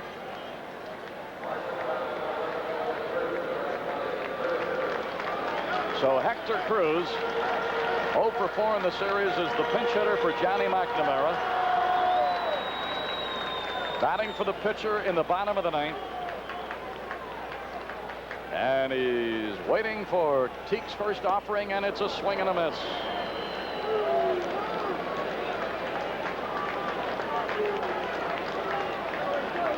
Ken appears to have it all together. He's got that ball popping a little more than I think those hitters realize. The ball's getting by them before they can get that bat around. Chuck Tanner used Bibby as a starter. He gave us 7 strong innings. Jackson, Romo, and Colby have relieved. They have used Pastore, Tomlin, and Hume. 1 ball, 1 strike. Chuck Tanner going right with the same book that got him here. He's not bashful about going to his pen. 1 ball, 1 strike. 1-2. Now I think that if the pitch will not count, I think that a umpire down the line had called time.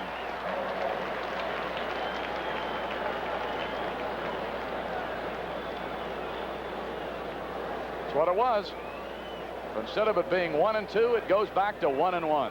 Oh boy.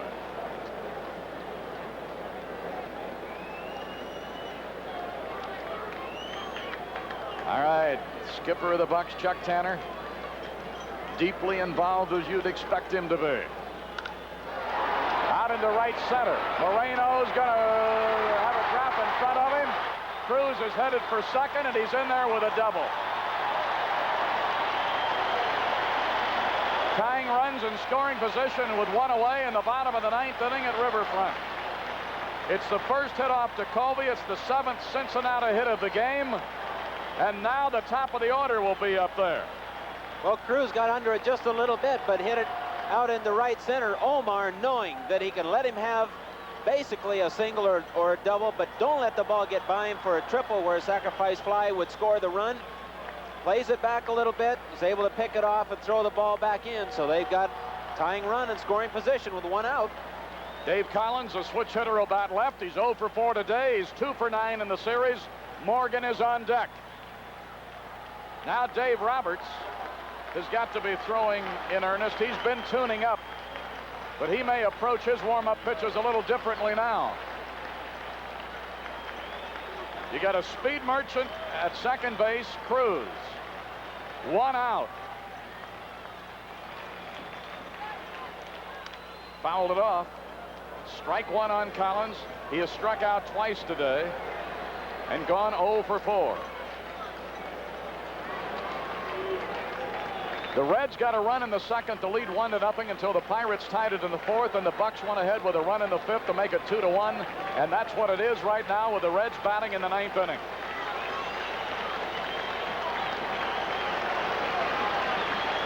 No balls and a strike. Strike two.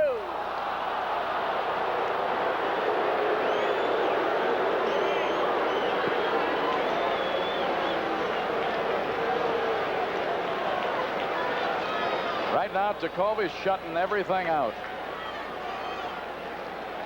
The only thing he's got in his mind right now is a guy wearing a red 29 on his uniform.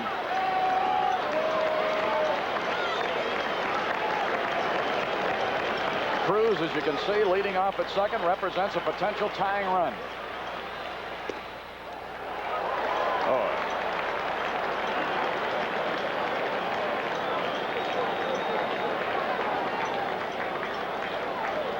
Cruz, the pinch hitter who delivered with the double to right center. He's number 7, and he's leading off at second.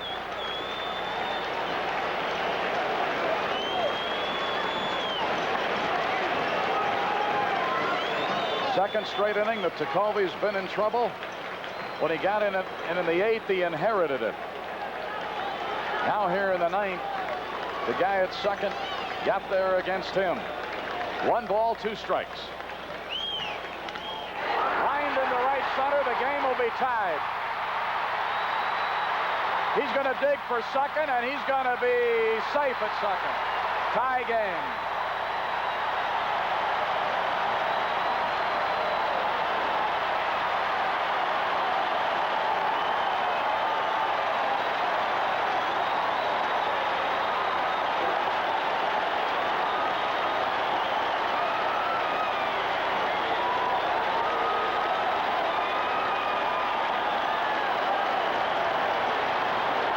So Collins delivers a double right after the pinch hit double, and Chuck Tanner is on his way. As you saw Collins hustling in there to second, because that puts the go-ahead run in scoring position with only 1 away in the bottom of the 9th. And Dave Roberts, I told you after Cruz got that double that it would affect him differently, and Roberts is on the way in to face Joe Morgan. Boy, you don't think Dave Collins didn't know what that base hit meant. He was really pumped. He knew that he hustled into second base, drove in that tying run. As we see Hector Cruz, one who pinch hit, got that base hit. Collins knows what it's meant, and it's been a long uphill climb for that young man. And now for it to culminate, he's in the year that he's had, and to deliver in this situation, you can see him, yeah, let's go. I did it. Now somebody drive me in. So Kent Tekulve, who did the job in the 8th, but then got into his own trouble in the 9th and couldn't escape. You saw Nixon, their third base coach, chatting with Collins out at second, but on the mound, Dave Roberts is tuning it up against a left-hand batter, Joe Morgan. And it may be that he'll be looking at the only man he's been brought on to get, just as Jackson was in the 8th to get Morgan, because Concepcion, Foster, and Bench follow, and Don Robinson is throwing in the bullpen. So this may be one of those cases where Roberts can concentrate just as hard as he wants to on Morgan, trying to get him in the belief from this corner, at least the way Chuck played it in the 8th, that maybe this is the only man he wants him to get out. That is very true, and with Robinson backing up Roberts in a bullpen, we can still bring him in, and with a day off tomorrow, we might see another right-hander, possibly a starter, go down to back up Don Robinson. There we see that base hit. The ball was down and over the plate, and Collins just went down and got it, hit that line drive in the gap that Parker was able to cut off, which was a big move on the part of Dave. Had that ball gotten by, we didn't have much of a chance for triple for sure. Having to throw off balance just a little bit and not make a typical Dave Parker throw. And again, we can see how gratifying it is to a Dave Collins to do it when it counts.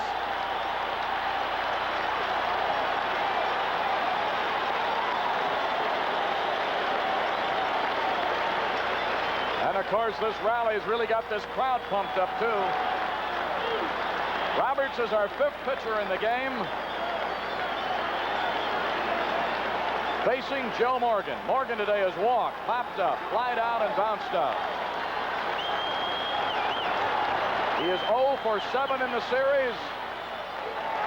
Ball 1. Bibby started. Jackson, Romo, Ticovey, and now Roberts, our 5th pitcher in the game. 1 ball and no strikes. 2-0. Concepcion is on deck. A lot of the crowd standing here now. After being rather quiet here today after the Bucks got in front back in the 5th inning, they now realize that maybe they're looking at an inning that could turn the series around and back even when the Reds head out of here tonight to come to Pittsburgh. 2 balls, no strikes. Ball 3.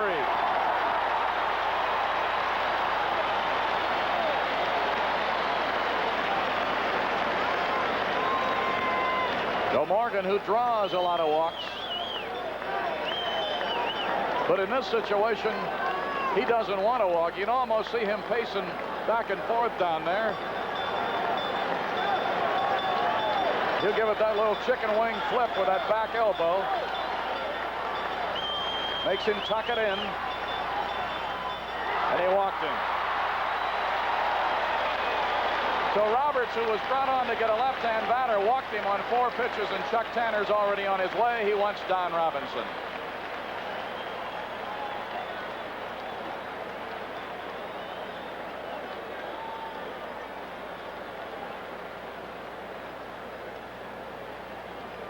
Robinson, who saved the game last night for Jackson, is being brought in for a different reason now. He's being brought in to try to get us to extra innings, because it's 2-2 in the bottom of the 9th.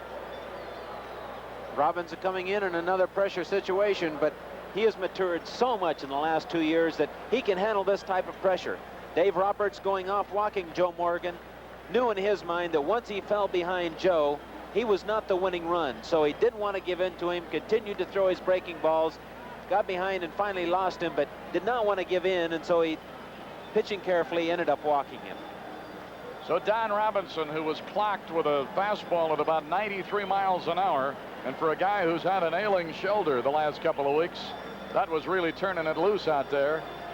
And he's got to come in now with the full vision that he's got to challenge him. Concepcion, if you could get that double play ball, send us to extra innings. Concepcion's had a double and a single today, and he's going to be the first man that he faces. Johnny McNamara breathing a little easier because his club has gotten him back in it. Here it is again on that hit. Wasn't that bad a pitch? No, the ball was down and over. Again, watch how Davy Parker tries to make the throw. Knew his momentum was carrying him towards center field. Just not able to get enough on it. He hit the cutoff man, but the speed of Dave Collins allowed him to make the play. And like you pointed out earlier, if Dave doesn't hustle over and cut that ball off, Collins with his speed, and boy, he can run like a jackrabbit. He'd have been at third, then a fly ball would turn it around. So there's Collins. He's at second. Morgan's at first.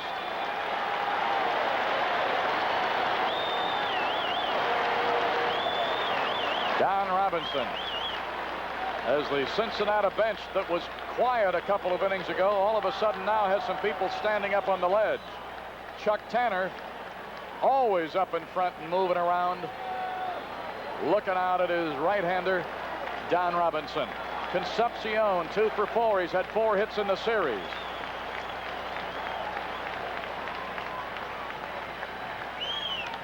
Fouled off, out of play. There it is, jam-packed riverfront. They've seen another great ball game just as they did last night. Johnny McNamara, who brought this team to the Western Division title, knowing that if he lost today, his back would really be against the wall to try to sweep 3 at Pittsburgh, has a new lease on life. Turning and throwing, and he got back.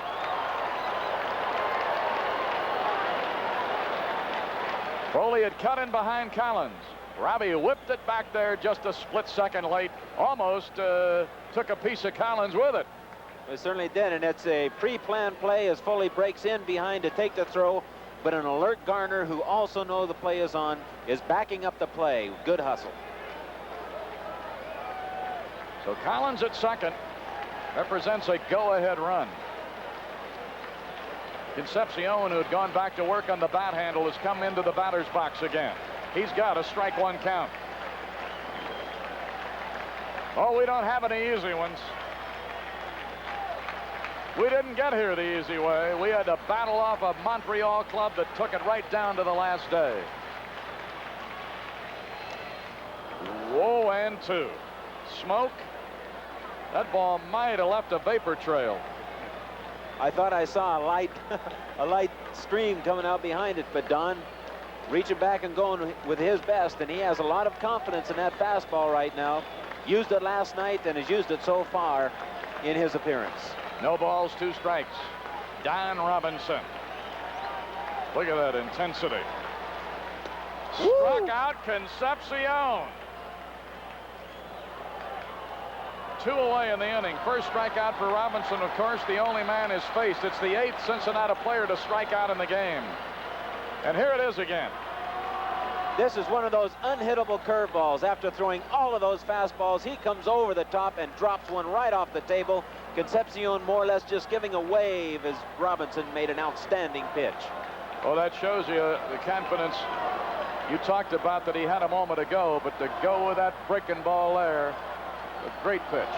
And it was not only throwing the pitch, but it was excellent location. He just executed beautifully. All right, here is Foster with 2 on and 2 out. Collins at second. That's the run that counts for them. Morgan's also at first. Bouncer, Garner. We've got extra innings for the 2nd game in a row. Oh, he had him shaded to the right side. Morgan was at first, and Collins was at second, and Garner just slipped right over in there, got that bouncing ball, and Don Robinson for the 2nd day did a great job coming out of that bullpen. So they're limited to 1 run. 2 hits. There weren't any errors. There haven't been any in the game. There was a walk, and they leave a pair. We're going to go to the 10th inning. Now the Buck Bats have to start all over again. We've got the top of the order coming up, and they have Doug Bear already on the mound with this score. Pirates, 2 runs, 9 hits. The Reds, 2 runs, 8 hits. Gentlemen, tonight we're brought together here by 2 dudes we all love. Good food and light beer from Miller. I want to take this opportunity myself to tell you, I tell you, under no respect. Garçon, je dis saignant. Si elle est pas saignante, Sounds good, but what is it? Meatloaf sandwich and a light. Gentlemen, as we all know and appreciate, light has 1/3 less calories than a regular beer, and it's less filling. But the best thing is, it tastes great. Less filling. Gentlemen. Hey, Deacon, pass the roll. Charlie, that's my beer. No, this is by your broccoli. This is my broccoli. What's wrong with you guys? Hey, Bubba, you want the peas? Hey, you gonna eat all that? Just showing off. Gentlemen, in closing, I'd like to think I speak for all of us, but I say if it wasn't for light, I wouldn't be where I am today. Hey, you big power! Light beer from Miller. Everything you always wanted in a beer, and less. The 10th pitcher of this game has arrived on the scene, number 40, Doug Bear. Last 2 years as a member of the Cincinnati Corps, who really found himself the year before at Oakland. He'd never really been given the opportunity to pitch in the big leagues. Sometimes get out of an organization. In fact, here's a fellow who was traded to Detroit, and Detroit was so unimpressed with him, they sent him back to the Pittsburgh organization. He pitched his way back. He's become a fine one, and there he is, and he had another good year for them. Certainly has been a fine competitor during the regular season. Made 65 appearances. He was 11-7, was second on their staff with 16 saves. He'll be looking at the top of the order. Omar Moreno, 1 for 4. Foley, 2 for 4 with an RBI. Parker, 1 for 4. So the Pirate Bats have to do it all over again. They had led by a run since the 5th. The Reds tied it in the 9th. We're now in the 10th, 2-2. They started with Pastore, relieved with Tomlin Hume, and now Bear. Fouled off to the left side, out of play. You can ditch that 9 o'clock arrival. Now it'll be like our starting rotation for Friday. It will be announced later. Well, we've never arrived anywhere on time all year with these extra inning games and all these flights we've taken. Why should it be any different? That's the way the guys talked the other morning at the airport when we were fogged in for 4 hours. Everybody had to get up at 5 or 6 in the morning to get away to a 9 o'clock start. We eventually left about 1, and everybody said, well, so what else is new? 1 ball, 1 strike. Boy, did he went after a low pitch like Collins did, didn't he? Certainly did, and left-handers like that pitch down there and just drilled it right in the hole with no problem. So let's see if we try to do something here with the base-stealing champ the 2nd straight year on. Moreno gets his 2nd hit today and his 3rd hit in the series. Greeting an old minor league teammate, Doug Bear, with that hit. That's 10 hits for the Pirates. The Reds have 8. Foley has had 4 hits in this series. A single and a double today, 2 for 4. He drove in the 2nd run in the 5th inning. He got Garner home.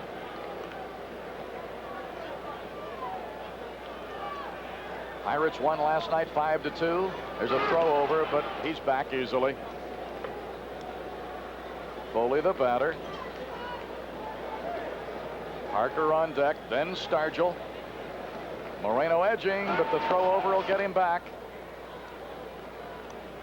You just get the feeling here that we've got something on, and with that good, ideal 2-hitter Foley, who's got the patience and who will help that leadoff batter when he gets on. He's edging, and the throw over chases him back. I believe he was going. You know it's on his mind. He's not going to change his ways now. Get that big lead again, not going, and there's a bunt. Bear out to get it. His only play is to Morgan covering it first. So Moreno's in scoring position, standing there with Concepcion. A little playful bump. Walked into him. So Tim Foley once again does his thing, doesn't he? He does so many things. The contributions add up from him. So we see Chuck Tanner playing it fundamentally the way you're supposed to. Bunt that man to second. Now we need the base hit. Depends how Cincinnati wants to play with it. And both Tanner and Foley know what executing the fundamentals mean to a ball club. And Foley, above all, is an excellent fundamental ball player. All right, here's Parker. He's 1 for 4 today. He's had 2 for 8 in the series. Facing a right-hander, Doug Bear. So the Cobra with a chance to bust us out of a tie here. They've got a right-hander throwing in their pen. It looks like Sarmiento. And the lefty is the youngster we tried to talk about earlier, who just made the club at the last minute. Certainly did. Replaced Bonham, who had pulled a muscle in his forearm, right forearm. Oh, that ball had something on it.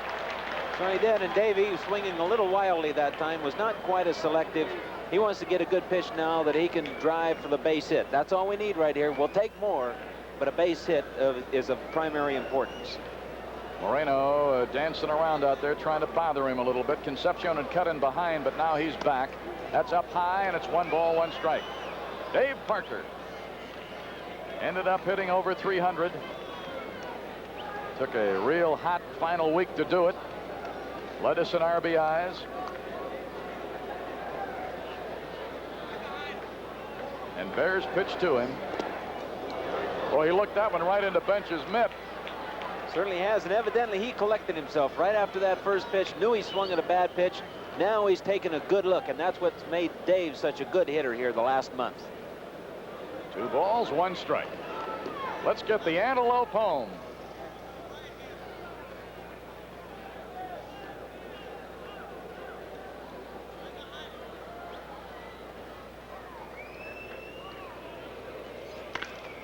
He's going to come home. He's going to be challenged by the throwing arm of Foster, but this time it'll be off target, and Parker ends up at second base.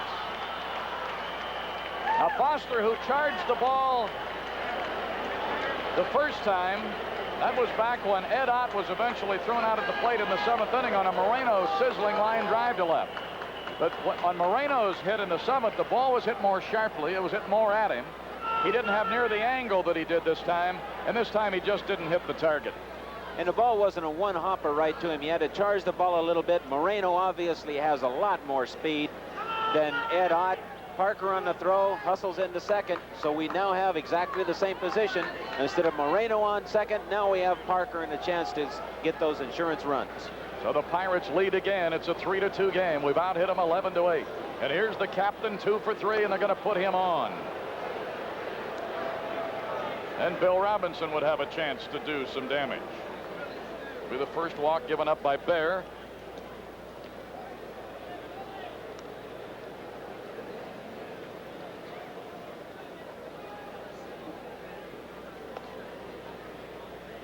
You know, when this ball game is over, a little different time of the day, but the Eyewitness News team is standing by to give you all the other results of the day. And of course, with the Pope's visit to New York today and moving on to Philadelphia, that's a lot in the news. And the Eyewitness crew's been working all afternoon, and there's Stargell arriving at first with the intentional pass. Here's the run-scoring hit again. There's that base hit right between third and short. Davey going with the ball very well. Omar being waved all the way, utilizing all that speed and just beating the play. Bench didn't have a shot at second base either. You know, we're seeing a role reversal right here with the pitchers pitching to Parker and pitching around Stargell, which is a reverse. They usually were walking Parker to get to Willie, and now they're doing the opposite. All right, Robinson, who's been up once. That was in the 8th inning, and he bounced to short. Got a strike 1 count on him here. Parker at second, as you can see. That'd be a big run to get home. Stargell's at first. 0-2. And you talk about Collins' intensity when he knew he had done something for his club. Parker doesn't take a back seat to him in that. No balls, 2 strikes. He wants Robbie to get him home. Give Don Robinson something to work with when we go to the bottom of the 10th. The Pirates are leading 3-2. That's a high pop. They're all yelling bench. And it's in his territory, and Robinson is out to make it 2 away. So Johnny Bench handles that high pop.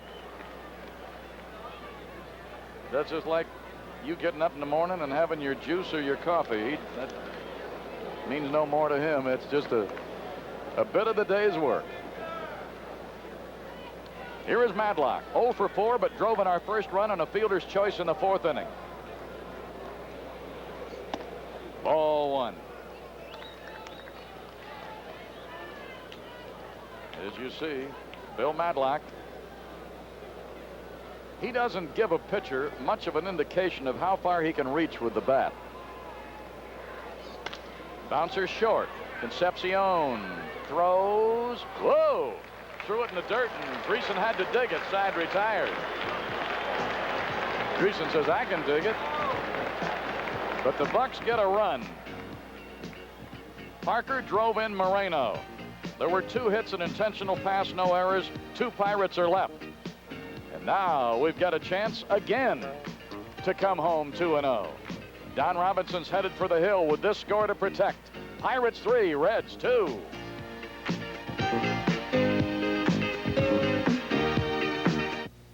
October discounts at Murphy's Mart mean quality savings. Cotton jeans for juniors, pre-washed denim with embroidered features, $9.74. Mrs. Long Sleeve Cotton Flannel Plaid Shirts, $3.84. For men, Cotton Flannel Long Sleeve Plaid Shirts, $4.74. A Heritage Oak Home Entertainment Center, now $16.94. AM/FM stereo radio with 8-track and phonograph player with twin speakers, $89.94. Save on quality with Murphy's Mart October discounts. Discounts buys Murphy's Mart. I might have died if it weren't for these ever-ready batteries with a cat on the label. A car had crashed on an old bridge. As I radioed for help, the weakened bridge collapsed. Suddenly, I was 30 feet underwater. I came up dazed and hurt. Am I glad my flashlight had ever-ready batteries? After about an hour, I was rescued. I believe in that ever-ready cat. Get ever-ready batteries in the economy pack. They'll save you money. They could save your life.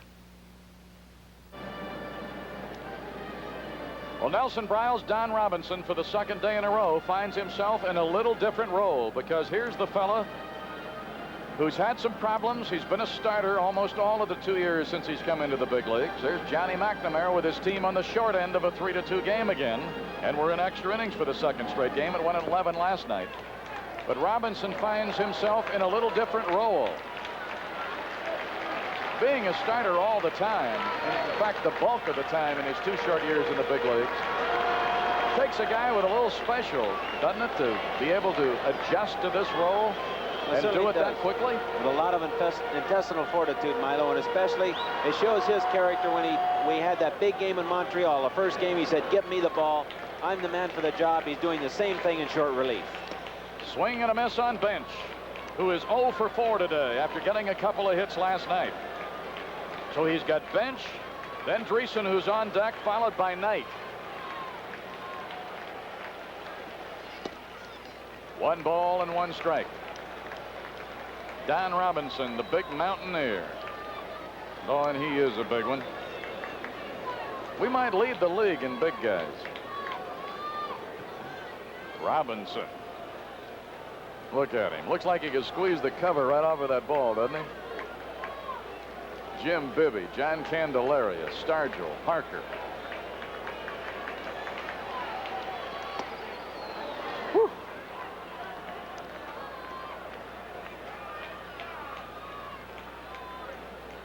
That's called reaching back. Oh, he brought that right from the center field wagon gate. 2 balls, 2 strikes. Bench leading off in the 10th. Reds got a run in the 2nd. Led 1-0 until the Pirates tied it in the 4th. Pirates run in front for the first time in the 5th with a run. It stayed 2-1 until the Reds tied it in the 9th. And the Pirates broke the tie here in the 10th and are leading 3-2. Don Robinson, our 6th pitcher in the game, fouled off by Bench. Going to kick off that railing in front of the dugout. Bert Blyleven is throwing in the bullpen, along with Jim Rooker. These are strange times and some different situations.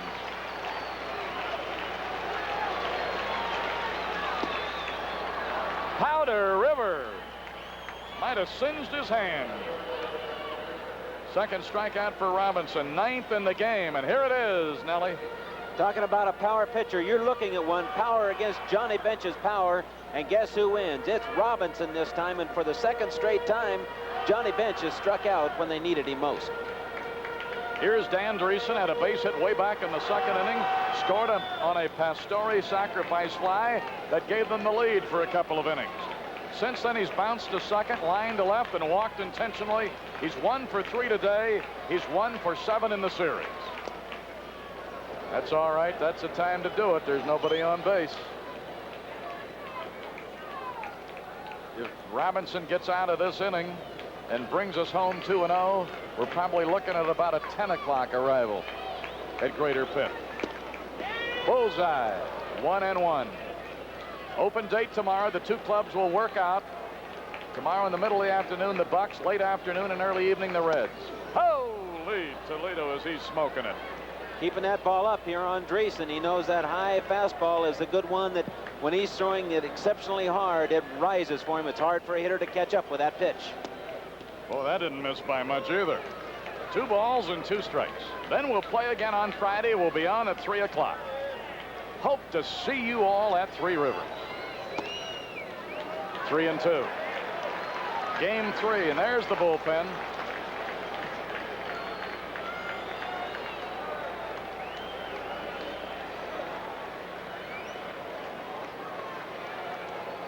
Three-two pitch swung on.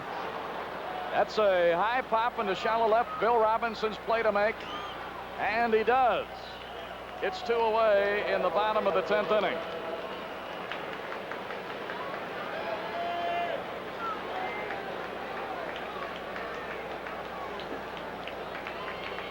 And there's the judge, O'Hooley.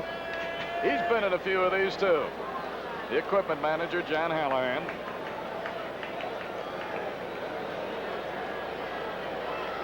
This is 90s, 2 for 4. Don Robinson. Well, I tell you.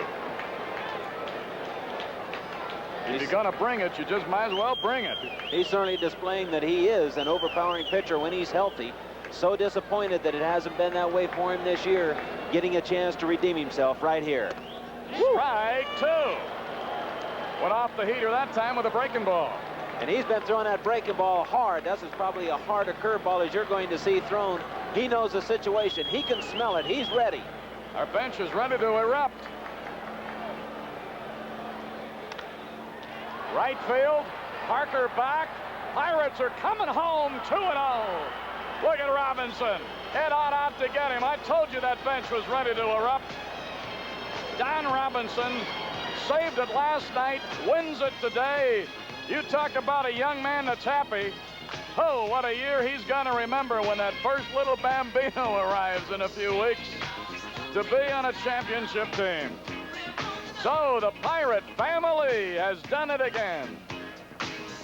Come from behind to do it, and there ain't no stopping us now. The final score in 10 innings, Pirates 3, Reds 2. Maybe someday, all watches will be made with the incredible slimness, the incredible accuracy of the new Seiko ultra-thin dress quartz collection for men.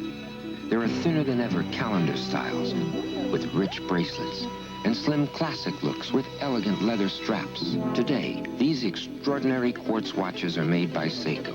Maybe someday, all watches will be made this way. Seiko watches available at Horns. I like to think I made football a better game to play because I introduced a whole new concept of professional defense. Brute 33 antiperspirant stick deodorant. It helps keep you dry and it gives you long-lasting deodorant protection. And it has a great smell of Brute. That's why pro football is putting a lot more emphasis on defense. And there are a lot fewer offensive players. Take on the world with Brute 33 deodorants and antiperspirants. Stick, roll on, and spray. Nellie Briles, we trot out heroes by the half dozen, don't we? Boy, isn't that the truth? And it's been what it's taken all year. Everybody picking everybody else up, no matter, hey, am I a starter, am I a reliever, do I play left or right field? It's whatever it's taken all year. Everybody's filled in and done the job that's needed to be done at that particular moment. So Don Robinson, who's played the role of a fine starter his first 2 years in the big leagues, now called upon to relieve. Saves it for Jackson last night, wins it today. And boy, the happy totals are right here that bring the Bucks home 2-0. 3-11-0, 9 left. Robinson the winner. And for the Reds, 2-8-0, they leave 11. And of course, the loser for them in that 10th inning was Bear. We owed him one, you know. He's been tough on us the last 2 years. Parker had the winning RBI, and Moreno, who started the 10th with the base hit, scored the winning run. Boy, what a position to come home in 2-0 in a best 3 out of 5. We now, Milo, only have to win 1 out of the next 3. All of them are at home. We can now gamble on our pitching. We'll have a starter for sure that'll be announced tomorrow. So we're in a good position, more than you'd want to be, and it's been timely pitching, good defense and timely hitting. It's just been an outstanding series here. Boy, 2 great games, and that wraps up Pirate baseball for today. Be with us again Friday at 3 o'clock from Three Rivers when the Bucks will take on the Reds in Game 3 of this championship playoff. Pirate baseball has been brought to you in part by Miller High Life. If you've got the time, we've got the beer. And in part by Bell of Pennsylvania, who reminds you when it comes to business, long distance is the way to get things done. Coverage of today's game produced by Doug Kennedy. Production and technical facilities provided by TPC Pittsburgh. Studio directors Brad Risch and George Christensen. So until we see you all in person or greet you on TV Friday, for Lanny Frattare and Nelson Briles, this is Milo Hamilton saying so long, everybody, from Riverfront Stadium in Cincy, where the final score in extra innings, the Bucks 3 and the Reds 2.